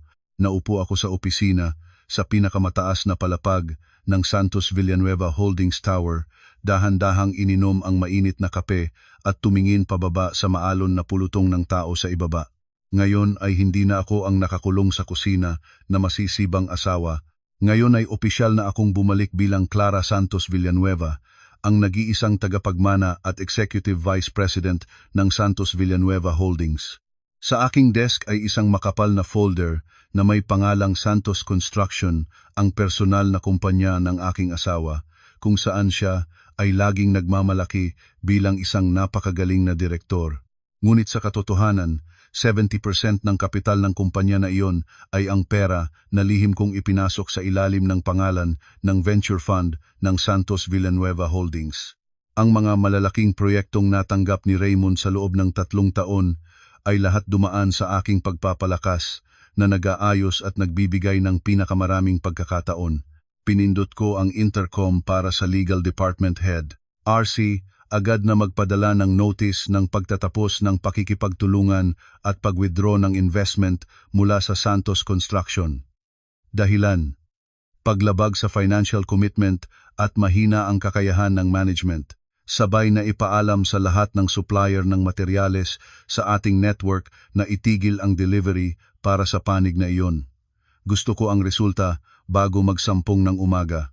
Sa kabilang dulo, mabilis na sumagot si RC. Opo, Vice President, natapos ko na ang draft at ipapadala ko na ngayon. Sa parehong oras, sa opisina ng Santos Construction, ang isang tunay na lindol ay nagaganap na. Bagong papasok si Raymond matapos ang 2 gabing pahinga sa murang lodging. Umaasa siyang ang trabaho ang magiging huling tagapagtanggol, ang lugar kung saan maaari siyang kumita ulit ng pera para mag-rent ng maayos na silid para sa kanyang ina at patunayan sa akin na hindi niya ako kailangan. Ngunit pagdating niya sa lobby, puno ng kaguluhan ang espasyo na kakaiba. Nagkakumpulan ng mga empleyado, paulit-ulit na nagtutunog ang mga telepono. Tumakbo papunta sa kanya ang kanyang personal secretary, pala ang mukha, hawak ang makapal na dokumento. Direktor, malaking problema. Ngayong umaga, maraming partner ang tumawag para kanselahin ang kontrata. Ang supplier ng semento at bakal ay nagsabi na titigil ang delivery kung hindi natin babayaran ang lumang utang ngayon mismo. Sinabi nilang may direktiba mula sa head office. Kinuha ni Raymond ang mga papel, malawak na mga mata ang nagbabasa. Sumigaw siya, walang katuturan ito. Maayos ang ating negosyo, bakit sila biglang nagbabago? Tawagan si George sa Santos Villanueva Holdings. Mabuti ang aming relasyon, siguradong may misunderstanding. Nervously na pinindot ni Raymond ang numero para kay George, ang taong laging inakala niyang protektor ng kanilang kumpanya. Ngunit hindi alam ni Raymond, si George ay isang senior assistant lamang na nagpapatupad ng aking mga utos. Ang sagot ni George sa kabilang dulo ay malamig at malayo. Magandang umaga, Raymond. Nakatanggap kami ng direktiba mula sa board. Nagpasya kaming itigil ang lahat ng pakikipagtulungan sa Santos Construction. Ang opisyal na sulat ay naipadala na sa inyong email.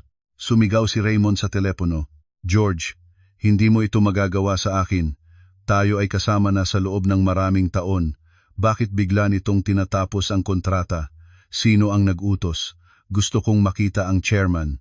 Maingat na tumawa si George. Ang kanyang sagot ay tulad ng nakamamatay na saksak sa puso ni Raymond.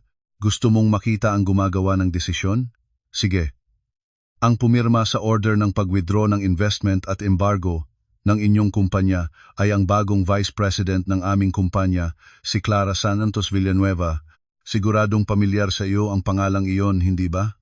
Nalaglag ang telepono ni Raymond sa sahig, nawarak ang screen. Ang pangalan na Clara Santos Villanueva ay tumunog tulad ng kidlat sa maliwanag na langit, ang kanyang asawa. Ang babaeng pinunan ng kanyang oras sa kusina. Ang babae na tinatawag niyang parasito, siya pala ang nagtatangan ng buhay ng kanyang kumpanya. Lalo si Raymond nang natitisod, tumatama sa gilid ng desk. Naalala niya ang mga beses na nahirapan ang kumpanya. Sa kapital, lagi akong nagpayo sa kanya na maging matiyaga at nagsasabing may makakatulong. Pala ako ang protector na iyon. Ginamit ko ang lahat ng aking yaman at reputasyon para alagaan siya, para maipagmalaki niya ang kanyang sarili sa mundo. Ngunit ginantihan niya ako ng mga sampal at walang habas na pagtataboy. Bumukas ang pintuan ng conference room. Ang head accountant ay pumasok ng may seryosong mukha. Direktor, nakatanggap ng tawag mula sa bangko na nagsasabing naka-freeze ang company account dahil sa overdue. Hinihingi nilang bayaran ng buo ang loan na 3 milyong piso ngayon din kung hindi ay mag-cease ng ari-arian. Bumagsak si Raymond sa upuan. Ang lahat ay nahulog ng mabilis tulad ng domino tiles. Wala ang kapital ng Santos Villanueva Holdings. Nawala ang supply chain. Sinasakal ng bangko ang Santos Construction ay opisyal na nasa dead end na. Bangkarota na siya. Ang lahat ng huling pagmamalaki ng isang lalaking haligi ng pamilya ay nag-iba at naging usok. Habang pinagalabang ni Raymond ang bangungot sa kanyang opisina, isang ibang problema ang sumalubong mula sa kanya, paboritong kapatid na babae, si Princess. Si Princess ay 22 taong gulang, huling taon na estudyante sa isang pribadong unibersidad, ngunit mas madalas pa siyang nag-aaksaya ng panahon kaysa mag-aral. Hindi pa siya nakakaalam ng tungkol sa sakuna ng pamilya. Sa nakalipas na 2 araw, kasama siya ng mga kaibigan sa isang maikli na paglalakbay sa Cebu Grupo ng mga batang nagpapanggap na mayaman. Nang tanghaling tapat, bumalik si Princess sa Maynila. Sa halip na umuwi agad, nagpunta siya sa isang magarang bar sa Malate para ipagpatuloy ang kasiyahan kasama ang mga kaibigan. Nagtitiwala pa rin si Princess na ang supplementary credit card na ibinigay ko sa kanya para sa pambili ng gamit ay gumagana ng normal. Nag-order siya ng imported na alak, imported na prutas, binayaran ang buong mesa ng mga kaibigan niya para magpakita. Ang ingay ng musika, pag-ikot ng kulay na ilaw, ay nagpakalimot kay Princess ng lahat. Nang matapos ang lahat, inilabas ng server ang bill, ang kabuuang halaga ay umabot sa 20,000 piso. Nang may estilo ay inilabas ni Princess ang malakas na itim na card at inilagay sa bill holder. 5 minuto ang lumipas. Bumalik ang bar manager. Ang kanyang mukha ay hindi na masaya tulad ng dati, ngayon ay seryoso at puno ng pagdududa. Nagsalita siya ng malakas. Naririnig ng lahat ng kaibigan ni Princess. Humihingi ng pasensya, Princess, ang inyong card ay tinanggihan. Sinabi ng machine na nakalak ang card o kulang na ang credit limit. Pakibayad ng ibang paraan o ng cash. Nalaki ang mata ni Princess sa pagkagulat, namula ang mukha sa hiya sa harap ng mga kaibigan. Ano bang sinasabi mo? Ang card na ito ay may halos 1 milyong piso na limit na ibinigay ng aking kunyata. Paano ito mailak? Pakibasa muli. Maingat na binasa muli ng manager sa harap ni Princess. Ang machine ay nag-beep at nag-print ng transaction failed. Nagsimulang mangusap ang mga kaibigan. Isang kaibigan na may kulay dilaw na buhok ang mapamuriang nagsabi, "Ay naku, iniisip ko na mayaman, pala naubos na ang credit card. Kung walang pera, sabihin mo sana sa amin ng maaga, hindi na sana naging ganito." Naging mainit ang mukha ni Princess. Agad na tinawagan ako. Ngunit, siyempre, naka-block na ang lahat ng miyembro ng kanilang pamilya. Tinawagan niya si Raymond, ngunit basag na ang telepono niya noong umaga. Tinawagan niya si Aling Susing, ngunit natutulog ito sa lodging house. Hindi makausap ang kahit sino. Ilang daan lang ang cash sa kanyang bag. Nagsimulang matakot si Princess. Nang mapansin ng bar manager ang mga palatandaan ng pag-iiwas, binigyan niya ng signal ang 2 malaking security guard na harangin ang 2 dulo ng mesa. Nagbabala ang manager, "Kung hindi kayo magbabayad, kailangan naming dalhin kayo sa precinct." Halos umiyak si Princess sa takot, nagmamakaawa. "Sandali lang, tatawagin ko ang aking kuya. Ang kuya ko ay CEO ng isang construction company, marami siyang pera." Sa huli, napilitan si Princess na tawagan ang isang lumang kaibigan ni Raymond para magpadala ng mensahe sa kanya. Natanggap ni Raymond ang balita na nakaheld si Princess sa bar dahil sa hindi pagbabayad, habang siya ay tahimik na nakaupo sa parke dahil ayaw niyang bumalik sa lodging house. Nagulo ng hawak ang ulo, wala na siyang piso sa pitaka, nawalan na siya ng lahat. Naalala niya ang mga loan shark na nakilala niya sa mga social events. Wala na siyang ibang paraan para mapalaya ang kapatid sa kulungan. Tinitimang ngipin, pinindot niya ang numero na nakadikit sa poste malapit doon. Mabilis na pautang, walang collateral. 30 minuto pagkatapos, nandoon na si Raymond sa bar, na may hawak na cash na may napakataas na interes. Bayad ang singil sa harap ng mapanghamak na tingin ng staff at mga kaibigan ni Princess. Pagkalabas sa bar, biglang sinampol ni Raymond ang pisngi ni Princess sa gitna ng matao na kalsada. Alam mo ba kung gaano ako naghihirap ngayon at patuloy mo pa rin ginagawa ito para sa akin? Nawala na ang bahay, wala na ang pera, nag-utang pa ako sa loan shark para sa iyo, ngayon ka pa, tarantado. Yakap ang pisngi, umiiyak si Princess, hindi maintindihan kung ano ang nangyayari. Hinila ni Raymond ang kanyang walang kwentang kapatid papunta sa isang lumang motorsiklo na hiniram sa tanggapan ng security at dinala niya ito pabalik sa sirang lodging house kung saan naghihintay si Aling Susing. Opisyal na ang muling pagtitipon ng pamilya sa kabigatan ng utang. Ang balita ng pagbagsak ng Santos Construction at ng pagtataboy ng pamilya mula sa Forbes Park Villa ay kumalat ng mabilis sa mundo ng negosyo at sa social media. Ang paborita ni Raymond na kasamahan si Vivian, siyempre ay hindi nalalaman ang lahat. Si Vivian ay isang praktikal, matalisik at walang habas na babae. Nakipag-ugnayan siya kay Raymond dahil sa pera, dahil sa mga mahal na regalo at masustansiyang mga biyahe. Ngayon natuyo na ang balon ng ginto, wala na siyang dahilan para manatili. Nang hapon ng araw na iyon, nagtago si Raymond mula sa kanyang ina at kapatid at pumunta sa studio apartment na inupa niya para kay Vivian, umaasa na makakahanap ng kaunting kaaliwan. Inakala niyang kahit paano ay maawaing man si Vivian sa kanya dahil siya ay mapagmahal sa kanya. Ngunit nang bumukas ang pinto, hindi ang mapanlibog ng ngiti at mainit na mga bisig ang tinanggap sa kanya, kundi ang malamig na mukha ni Vivian kasama ang nakaimpakeng mga bag. Nagulat na nagtanong si Raymond, "Saan ka pupunta?" "Vivian, malungkot na malungkot ako, hayaan mo akong pumasok sa bahay sandali." Nakatayo si Vivian sa pintuan, nakatiklop ang mga braso sa dibdib, mapanghamak ang tono.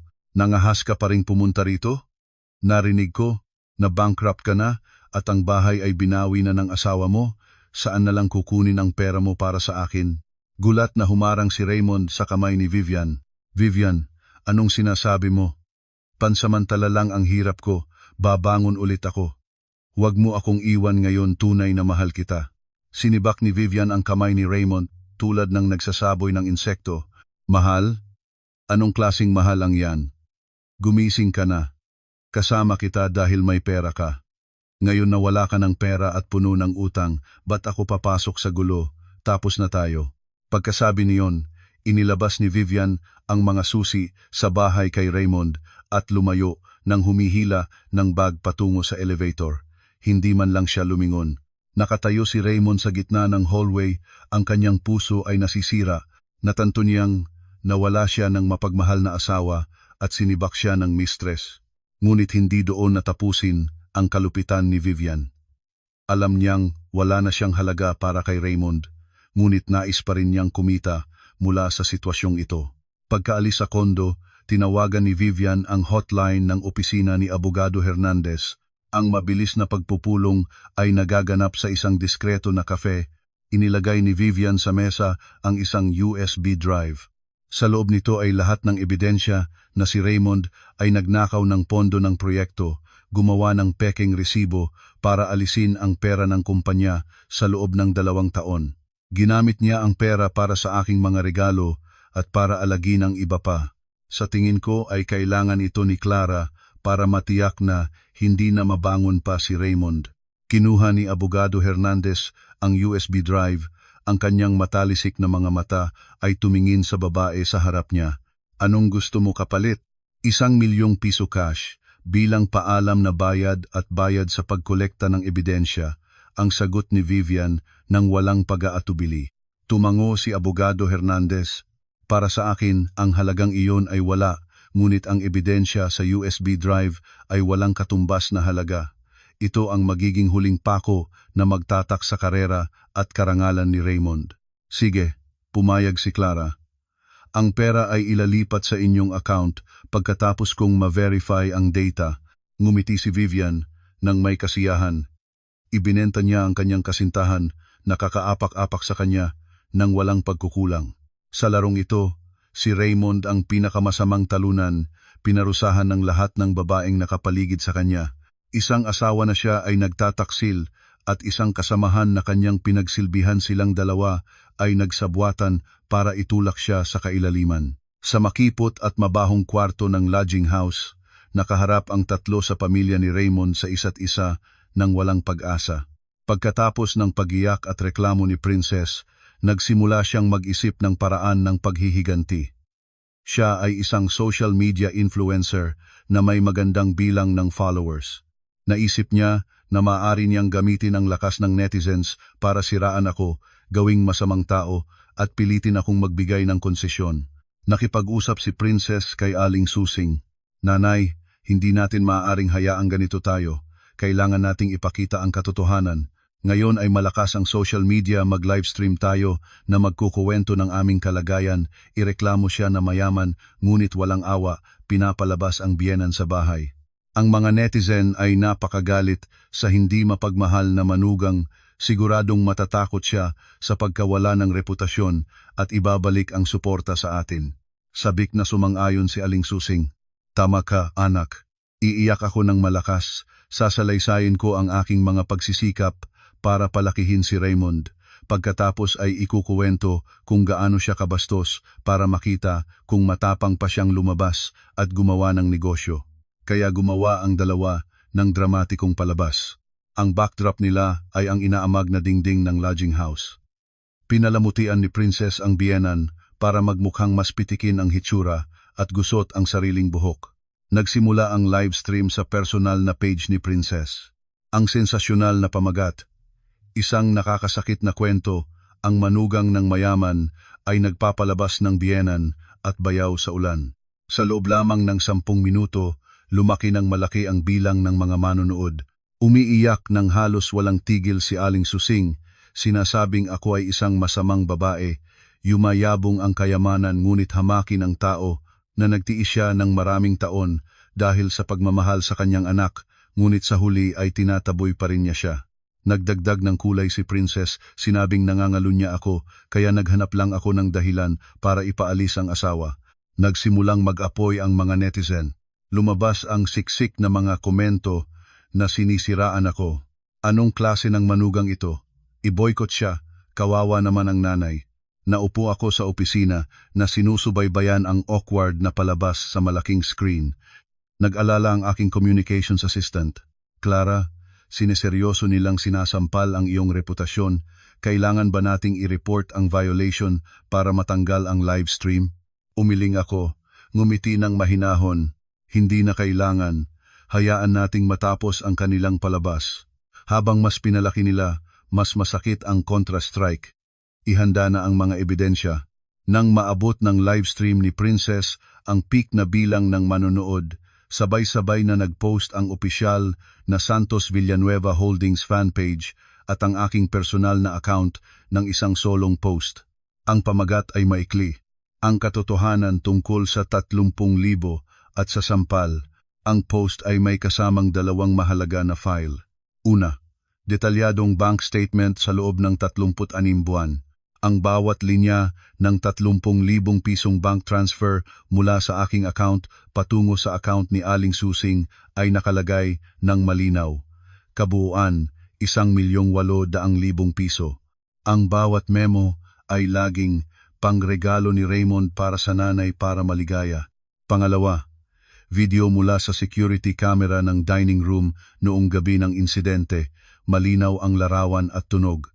Ang eksena kung saan ang biyenang walang dahilan ay nagrereklamo sa sabaw. Ang eksena kung saan walang nagtatanong si Raymond at tinampal niya ako at bumagsak ako at ang kanyang mga salita ng pagtataboy. Lumabas ka ngayon. Hindi tinatanggap ng bahay na ito ang ganitong uri ng manugang.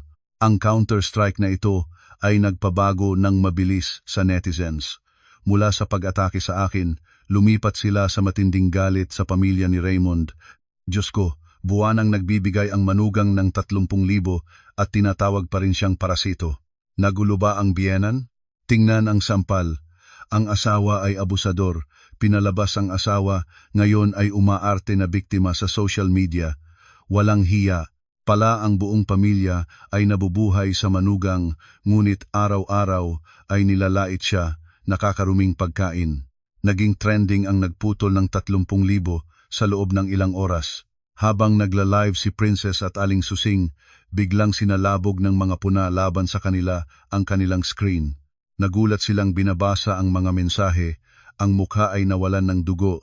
Nagmadaling isara ni Princess ang livestream at binura ang video ngunit late na. Libo-libo na ang nagkulay at nagbahagi ng video. Ang aking reverse communication strike ay ganap na nagtagumpay. Hindi lamang nalilinisan ang aking pangalan, ipinakita ko pa sa buong mundo ang tunay na mukha ng pamilya ng aking dating asawa. Nais nilang gumamit ng public opinion para patayin ako, ngunit ang public opinion mismo ang naglibing sa kanila. Isang linggo pagkatapos ng media backlash, ganap nang bumagsak si Raymond. Bankrupt ang kumpanya, napapalibutan ng utang. Sa labas ng bahay ay itinutukoy siya ng mga tao bilang duwad na asawa at gold digger. Hindi na siya maaaring humarap sa kahit sino. Araw-araw ay nakakulong siya sa silid ng lodging house, tinatangkilik ang sakit at pagsisisi. Nang hapon na iyon, tulad ng isang taong nangangarap na gising, naglakad ng paligoy-ligoy si Raymond at sumakay ng bus pabalik sa Forbes Park. Hindi siya makapasok sa loob dahil ang security ay mayroon ng listahan ng mga bawal pumasok, ngunit nakatago siya sa likod ng mga puno sa malayo, tumingin sa villa na dating tinitirhan niya. Tumigas na ang ulan, ang maliwanag na sikat ng hapon ay kumikislap sa bahay at nagpapaganda rito. Bumukas ang tarangkahan, ang maluho at itim na SUV ay dahan-dahang lumabas sa pangunahing kalsada, bahagyang nababa ang bintana. Nakita ni Raymond na nakaupo ako sa likod na upuan, puting corporate suit ang suot, ang buhok ay nakatali ng maayos, ang mukha ay banayad na may makeup, ngunit nagpapakita ng kumpiyansa at kagandahang hindi niya nakita sa loob ng 3 taon. Masaya akong nakikipag-usap sa telepono, ang attitude ng isang matagumpay na businesswoman. Ang kaibahan sa pagitan namin sa sandaling iyon ay walang awa. Nakaupong ako sa maluho at maaliwang sasakyan, puno ng yaman at karangalan. Siya naman ay nakatago sa likod ng puno, kulubot ang damit, may balbas na hindi nagasupan, walang kahit isang pisong natitira sa bulsa. Naalala ni Raymond ang mga araw nang kasama niya ako sa bahay noon, ay maganda rin ako at mahusay, ngunit itinago ko ang lahat ng iyong ganda para maging background niya. Tinanggap ko ang pagsuot ng simpleng damit sa bahay, tinanggap ang pangalan ng parasito para mapagmalaki niya ang kanyang sarili sa mundo. Napakarami ko siyang minahal, napakarami akong inialay. Ngunit ano ang ginawa niya? Hinamak niya ako, nilapastangan ang aking dignidad. Buong pusong sinunod ang kanyang ina at nawawala ang pinakamahalagang perlas ng kanyang buhay. Tumulo ang luha ni Raymond ng mapait. Nais niyang tumalon palabas para harangin ang sasakyan, lumuhod at magmakaawa ng tawad, sabihin na nagkamali siya. Ngunit ang kanyang mga paa ay parang may bigat na hindi mailangkaw. Alam niyang ang agwat sa pagitan namin ngayon ay hindi lamang ang salamin ng kotse, kundi ang buong kalawakan ng pagkatao at katayuan. Dumaan ang aking sasakyan, inalog ang mga tuyong dahon sa paanan ni Raymond. Tila lumingon ako sa direksyon ng puno, isang maikling tingin, pabaya tulad ng pagtingin sa isang estranghero sa tabi ng kalsada. Pagkatapos ay nagpatuloy ako sa pag-uusap. Nakita ko siya, ngunit hindi na siya nasa aking interes pa. Yumuko si Raymond sa puno, humikbi sa bawat taon ng kirot. Ang huli at mapait na pagsisisi ay kumain ng kanyang puso, mas masakit kaysa kahit anong pisikal na parusa. Ginasak niya ang kanyang sariling kaligayahan. At ngayon ay kailangan niyang bayaran ito sa natitirang buhay sa pagkukusa at walang hanggang panghihinayang. Isang linggo pagkatapos ng nabigong livestream, tunay na nasa impyerno na ang pamilya ni Raymond. Ang pautang na ginasak para iligtas si Princess ay nalubog sa bayad ng lodging house at pagkain. Nagsimulang tumawag ang mga nagpapautang at nagbabanta. Si Raymond naman ay nakukukulong sa silid tulad ng isang baliw. Natanto ni Aling Susing na ang pagmamalaki ay hindi kayang kainin. Naalala niya ang buwanang 30,000 piso na dati akong nagbibigay. Naisip niya na mayroon pa akong damdamin para kay Raymond o kahit paano ay may galang pa sa 3 taon na relasyon na manugang biyenan at malambot siya. Nagpasya si Aling Susing na magtaya sa huli. Huminap sa tumpok ng lumang damit ng pinakamalinis na damit. Inayos ang kanyang buhok na may ilang pilak na puti at sumakay ng tricycle papunta sa Santos Villanueva Holdings. Nakatayo sa harap ng matayog na tower sa sentro ng Maynila, si Aling Susing ay napilitan ng takot. Dati ay alam niya lamang na nagtatrabaho ako sa isang opisina, hindi niya kailanman inakala na ang kanyang manugang ay may-ari ng ganyang laking negosyo. Malalim siyang huminga at naglakas loob na pumasok sa reception. Ngumiti ang magandang receptionist at yumuko. Magandang araw, ma'am. Sino ang hinahanap ninyo? Nagpanggap si Aling Susing na makapangyarihan. Nais kong makita si Clara Santos Villanueva. Si Clara Santos Villanueva iyon. Ako ang kanyang biyenan. Sinuri ng receptionist sa computer at mahinahon na sumagot. Opo, ma'am. Ang schedule ng Vice President ay puno ngayon. Kung wala kayong nakaplanong appointment, natatakot akong hindi sila makakatagpo ng pagkakataon. Nagulat si Aling Susing nang marinig ang titulong Vice President, ngunit nagsikap pa ring matapang. Tawagan na lang ninyo siya at sabihing dumating ang kanyang biyenan. Ang manugang na nakikita ang biyenan ay kailangan pa ba ng appointment? Nang sandaling iyon, bagong galing sa pulong, dumaan ako sa lobby at nakita si Aling Susing na nag-aawayan sa receptionist at ginawang signal sa security na huminto. Lumapit ako, malamig at malayo ang kilos. Ano ang hinahanap ninyo sa akin? Tinanong ko. Hindi ko na ginamit ang salitang nanay. Lumingon si Aling Susing at nang makita niya ako sa makapangyarihang suit na paligid ng mga assistant at security, biglang nagbago siya, naging mga napakababa at kakatwa. Clara, bata. Pumunta ako para bisitahin ka. Pwede ba akong paakyat sa iyong kwarto para mag-usap? Tumango ako at dinala siya sa aking opisina. Ang maluwag na silid na may kabuuang panoramic na tanawin ng lungsod ay lalo pang pinagulo si Aling Susing. Inimbitahan ko siyang umupo sa makatotohanan na sofa. Naupo ako ng katapat, tuwid ang likod, direkta ang tingin. Bago pa man ako mag-alok ng inumin, agad na lumuhod si Aling Susing sa sahig. Puno ng luha ang kanyang mga mata. Clara, pinapahingi kita ng tawad. Alam ko na ako'y nagkamali. Matanda at lito na ako kaya nagalit ako sa iyo noon. Patawarin mo ako at si Raymond. Wala na kaming bahay. Ngayon ay natutulog kami sa dirty lodging house at kumakain ng instant noodles. Maawa ka sa amin, kahit ang buwan ng 30,000 lang ay ibigay mo muli. Ipinangako ko na hindi na ako makikialam sa iyong buhay. Tumingin ako sa babae na dati ay humahimak sa akin, na ngayon ay nakaluhod at nagmamakaawa. Para sa pera wala akong kasiyahan. Nararamdaman ko lang ang kalungkutan sa kawalan ng katarungan ng mundo. Hindi siya pumunta dahil nagsisi siyang nasaktan niya ako, siya ay nandito dahil siya ay gutom. Kulang siya sa pera. Tumingin ako kay Aling Susing. Ang aking tinig ay mahinahon ngunit matalas. Tumayo na kayo. Ang aking opisina ay malinis, huwag itong dumihin ng mga peking luha. Sinasabi ninyo na nagkamali kayo dahil nangalit kayo sa akin noon. Hindi. Nagkamali kayo, 3 taon na ang nakakaraan. Nagkamali kayo nang ituring ninyo ang manugang na isang kasambahay, ang pera ng manugang bilang pera ninyo, ang aking mga sakripisyo bilang natural lamang. Itinaas ni Aling Susing ang kanyang mukha nang iyak. Alam ko na lahat. Clara, anumang gusto mo ay tanggapin ko. Basta't bumalik ka kay Raymond o ibigay mo sa amin ang dating sustento. Bahagya akong ngumiti habang umiling.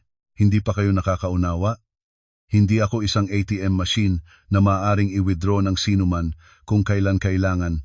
Ang 30,000 pisong iyon, mas gusto ko itong ibigay sa kawanggawa para sa mga mahirap ngunit may dignidad na tao kaysa palaguin ang mga walang utang na loob na kumakain ng saging at nagtatatapon ng balat sa nagpakain. Umuwi na kayo at huwag na kayong muli pang humanapin sa akin. Pinindot ko ang button para sa security. Pumasok ang 2 matangkad na bodyguard. Magalang ngunit mahigpit na inakay si Aling Susing palabas. Sumisigaw si Aling Susing nang may desperasyon habang inilalabas siya. Clara, bakit ka ganyan?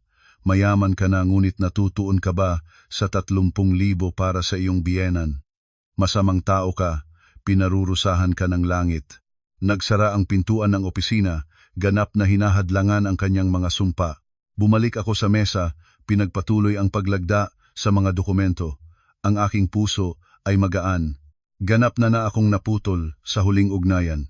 Ang kabaitan ay kailangang ilagay sa tamang lugar at para sa kanilang pamilya, ang aking kabaitan ay sobra na ring ginagamit.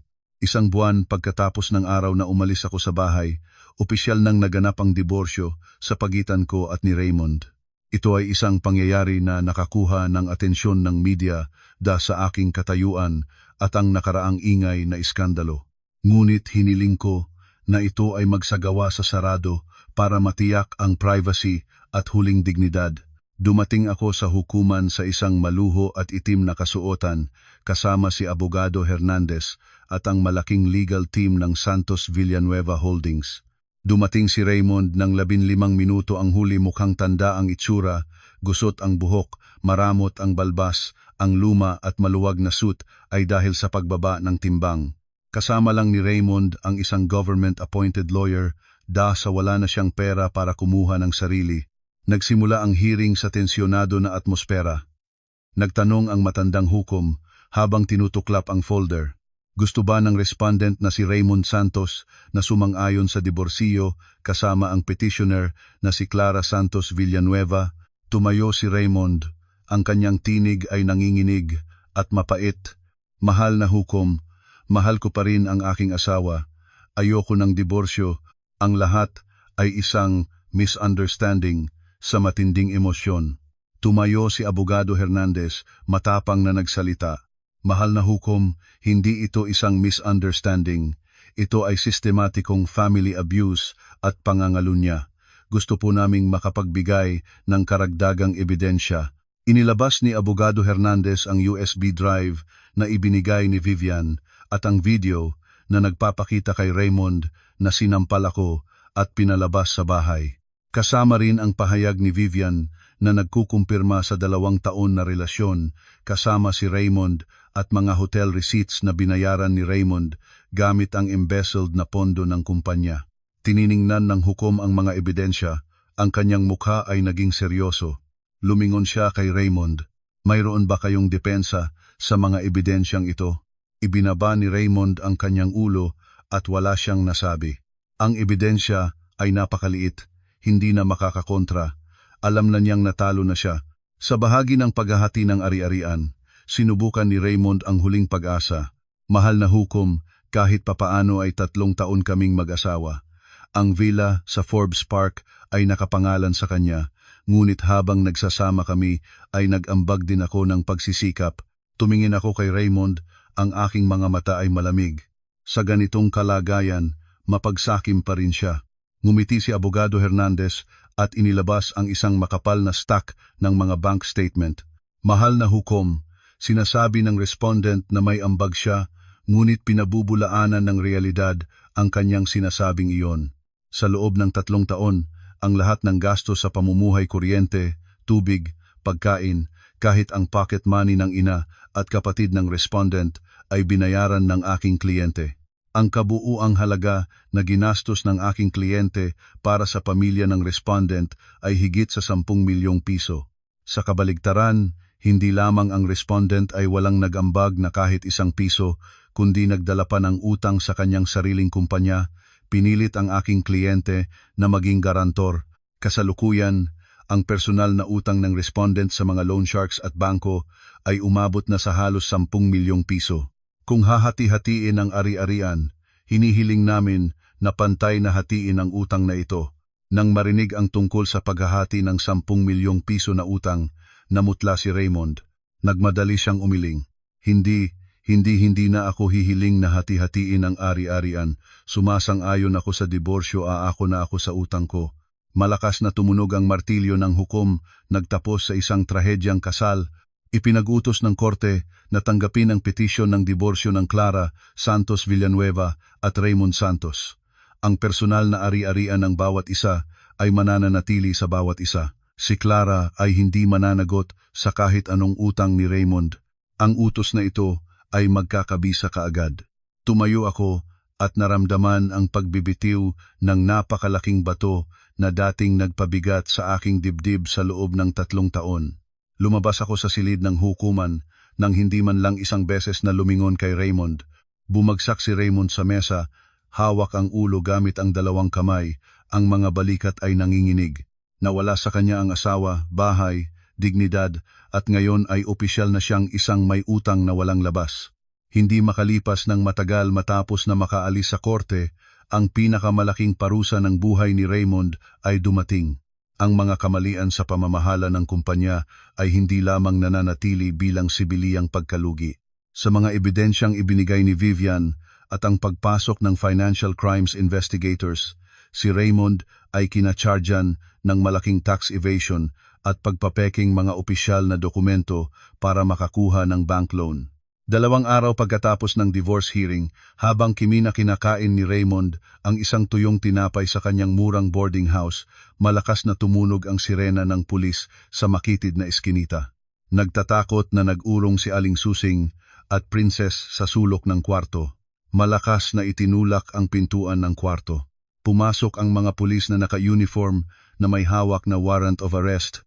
Binasa ng malakas ng team leader. Raymond Santos, kayo ay iniimbestiga kaugnay ng malaking tax evasion at panloloko ng pag-aari. Pakisama ninyo kami sa himpilan. Nalaglag ang tinapay ni Raymond mula sa kanyang kamay. Ang kanyang mukha ay puti nang wala ng dugo. Iniunat niya ang kanyang 2 kamay para sa handcuffs. Nagmadali si Aling Susing palapit, yakapin ang paa ng pulis, umiyak ng madaldal. Mga boss, walang kasalanan ng anak ko, mabait siya. Palayain ninyo siya, baka may nagsisinungaling sa kanya. Tumingin si Raymond sa kanyang ina. Ang kanyang mga mata ay nagluha. Nagsalita siya ng mga labi ay nanginginig. Inay, aalis na ako. Mag-ingat kayo ni na Princess. Huwag na kayong maghintay sa akin. Siguradong matagal bago ako makabalik. Umuwi na kayo sa probinsya. Huwag na nandito sa lungsod. Inilabas si Raymond sa gitna ng mga bulong at tsismis ng mga residente ng eskinita. Ang imahe ng dating mayabang na direktor ngayon ay haggard, suot ang handcuffs na inakay sa delivery truck, naging isang babala para sa buong baryo. Sa detention cell, sa pagitan ng 4 na malamig na dingding at madilaw na ilaw, naupo si Raymond nang nag-iisa. Dumating ang gabi, ang lamig at kalungkutan ay pinalibutan siya. Naalala niya ang mga masayang araw kasama ko. Naalala ang masustansiyang sinigang na kanyang itinatapon. Naalala ang malambot na mga kamay na nagpapahid ng mga balikat niya tuwing pagod siyang umuwi. Kung sana noong araw ay hindi niya sundin ang kanyang ina. Kung sana ay pinarangalan niya ang katapatan ng kanyang asawa. Kung sana ay hindi siya masyadong sakim at palalong palabas. Libo-libo kung sana ang lumabas sa isipan ni Raymond, ngunit lahat ay masyadong huli na. Sa katabi niyang sel, isang preso ay pabaya-bayaang kumanta ng kanta tungkol sa nanay at pamilya. Ang malungkot na awitin ay lalo pang lumalalim sa sugat ng puso ni Raymond. Yumukod siya, nag-iyak ng paulit-ulit. Ipinalit niya ang tunay na kaligayahan para sa mga panlikhang ilusyon. At ngayon ang babayarin ay ang kalayaan at ang buong buhay sa harap niya sa likod ng rehas. Matapos masalantad si Raymond, si Aling Susing at Princess ay tulad ng ulang walang ulo. Ang mga nagpapautang ni Raymond ay patuloy na dumadating para manggulo, nagtatambak ng pintura at nagtatatapon ng bagoong sa pintuan ng boarding room. Natakot ang may-ari ng bahay at sila ay pinalayas. Walang matirhan sa Maynila, wala ng pera, napilitan silang ibenta ang kanilang smartphone at ilang bagong damit para makabili ng bus ticket pauwi sa probinsya. Ang makalumang bus ay nagdala sa kanila palayo sa lungsod, ang lugar kung saan nila pangarap ang isang marangyang buhay na walang katapusan. Pagdating sa pintuan ng barangay, hinatak ni Aling Susing ang kanyang basag na payong para takpan ang kalahati ng kanyang mukha, natatakot na makilala ng mga pamilyar. Ngunit sa probinsya, mas mabilis kumakalat ang balita kaysa hangin. Ang kwento ni Raymond na nakulong, ang tungkol kay Aling Susing na pinalabas ng mayamang manugang dahil sa kasakiman at kasalanan, ay naging paksa ng buong baryo. Ang lumang bahay sa probinsya na iniwang 3 taon ay bulok na at guguho. Ang damo ay matangkad na. Ang atip ng niyog ay butas na. Tuwing umuulan ay batas na ang tubig sa loob. Ang mga kasangkapan sa loob ay may makapal na alikabok at saranggagamba na nagtatakip sa mga daan. Nakita ni Aling Susing ang gubol na larawan at nanginig. Umupo sa bintana na puno ng lumot. Naalala ang mainit, malinis at mabangong villa sa Forbes Park. Ang malupit na kaibahan sa pagitan ng nakaraan at kasalukuyan ay nagpapahirap sa kanya tulad ng asin sa luka ng puso. Habang naglilinis si Princess, nagreklamo siya. Kasi nanay, dati ay maayos ang lahat at pinag-away mo pa rin si Clara. Ngayon ay nakulong si Raymond. Hindi natatapos ang aking pag-aaral, kailangan naming bumalik sa walang kwentang lugar na ito. Nakita mo ba kung paano mo sinira ang aming lahat? Sumigaw ng galit si Aling Susing. Ikaw naman, napakagaling mo. Gumastos ka ng walang pigil, lagi kang nasa bar at sa mga grupo. Kung nagtipid ka sana, hindi tayo magiging ganito. Nagluwal ako sa sakit para sa inyo at ganito ang sinukli ninyo sa akin. Nagsalita ng sigawan ng dalawa, ang ingay ng pag-aaway ay umalingaw-ngaw sa tiwalag na eskinita. Ang mga kapitbahay na dumadaan ay iling-iling at hindi na nakitid. Walang pumasok para bumati. Ang buhay pagkatapos niyon ay isang serye ng impyernong araw. Napilitan si Aling Susing na maghugas ng pinggan sa mga handaan sa barangay para kumita ng kaunting pera para sa bigas. Si Princess, ang dating prinsesa na sanay sa kasaganaan, ay napilitang maghanap ng trabaho bilang manggagawa sa malapit na manufacturing plant. Ang mga kamay na dati ay may makulay na manicure ay naging magaspang at magasingdah sa karayom at alikabok ng tela. Tuwing hapon ay dati na nakaupo si Aling Susing sa dulo ng eskinita na tumingin sa pangunahing kalsada patungo sa lungsod. Naalala niya ang dating maaliwalas na tunog ng mensahe na nagpapaalam ng pera buwanang dumadating. 30,000 piso. Ang pera na noon ay itinuturing niyang natural at maliit. Ngayon ay isang napakalaking kayamanang hindi na niya maaaring pangarapin. Matanda na ang itsura ni Aling Susing, yumuko ang likod, malabo na ang mga mata na puno ng napakahuling pagsisisi. Natanto niya na ang kanyang sariling kasakiman at kasamaan ang nagsunog ng biyaya ng buong pamilya. 3 taon pagkatapos, nakatayo ako sa balkonahe ng isang maluho at modernong apartment sa tabi ng dagat sa Cebu, pinuno ng aking baga ng hangin. Ang hangin mula sa dagat ay maalat at sariwa. Ang alon ng dagat ay bumabagsak sa maputlang buhangin tulad ng isang banayad na musika na nagpapanatag ng kaluluwa. Ngayon ay ika-3 anibersaryo ng Santos Villanueva Women Empowerment Fund, ang aking pinakamahalaga na proyekto. Sa loob ng 3 taon, ginagamit ko ang 30,000 pisong buwanan na dating ibinibigay ko kay Aling Susing kasama ang kita ng kumpanya para tulungan ang daan-daang kababaihan na nasa mahirap na sitwasyon upang makamit ang kanilang sariling tagumpay. Tumingin sa masasayang ngiti ng mga ito nang matanggap ang puhunan ng matagumpay sa kanilang maliliit na proyekto, naramdaman ko ang kakaibang init sa puso. Iyon ang tunay na halaga ng pera, ang kaligayahan ng pagbibigay sa tamang lugar. Hindi ako nagmamadaling mag-asawa muli. Naglaan ako ng oras para alagaan ang aking sarili, magbiyahe sa iba't ibang lugar, matuto ng mga bagong kasanayan at palakasin ang kumpanya. Natanto ko na ang isang babae ay hindi kailangang umasa sa isang lalaki para maging maligaya. Ang kaligayahang mula sa sarili ang pinakamatibay.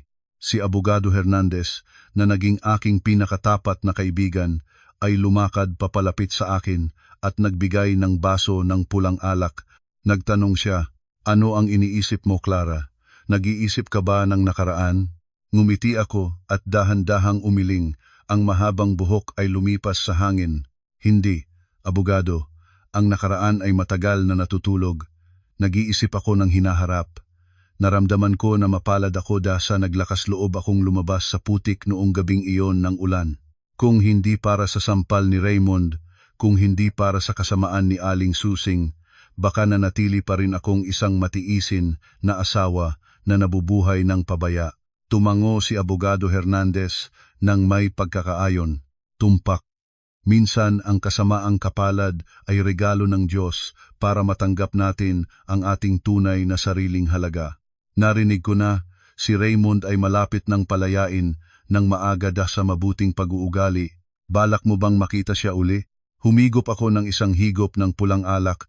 Ang bahagyang astringent na lasa ay natunaw sa dulo ng dila at naging matamis. Sumagot akong matibay, "Hindi, abogado. Bawat isa ay may sariling landas. Nagbayad siya na para sa kanyang mga pagkakamali, sapat na iyon. Ang aking buhay ngayon ay walang lugar para sa mga malungkot na alaala. Nagpapatawad ako para maging malinis ang aking puso, ngunit hindi iyon nangangahulugang malilimutan ko o babalik pa." Nagsimulang lumubog ang araw sa dagat, nagkulay ng pula sa buong kalangitan at tubig. Ang tanawin ay maringal at kahanga-hanga. Tumingin ako sa malayo sa abot tanaw, puno ng kapayapaan at pag-asa. Ako, Clara Santos Villanueva, ay nahanap na muli ang aking sarili. Ako ay malaya, may kakayahan, at may pagmamalaki. Ang desisyong umalis sa ulan na gabi, pinutulan ang lahat ng tulong sa pamilya ng aking dating asawa, ang pinakamatamang desisyon, ang pinakadakilang pagbabago ng aking buhay. Ang ulan noong gabing iyon ay naghugas ng lahat ng dumi at sakit at nag-iwan sa akin ng malinaw na langit at maliwanag na kinabukasan sa harap ko.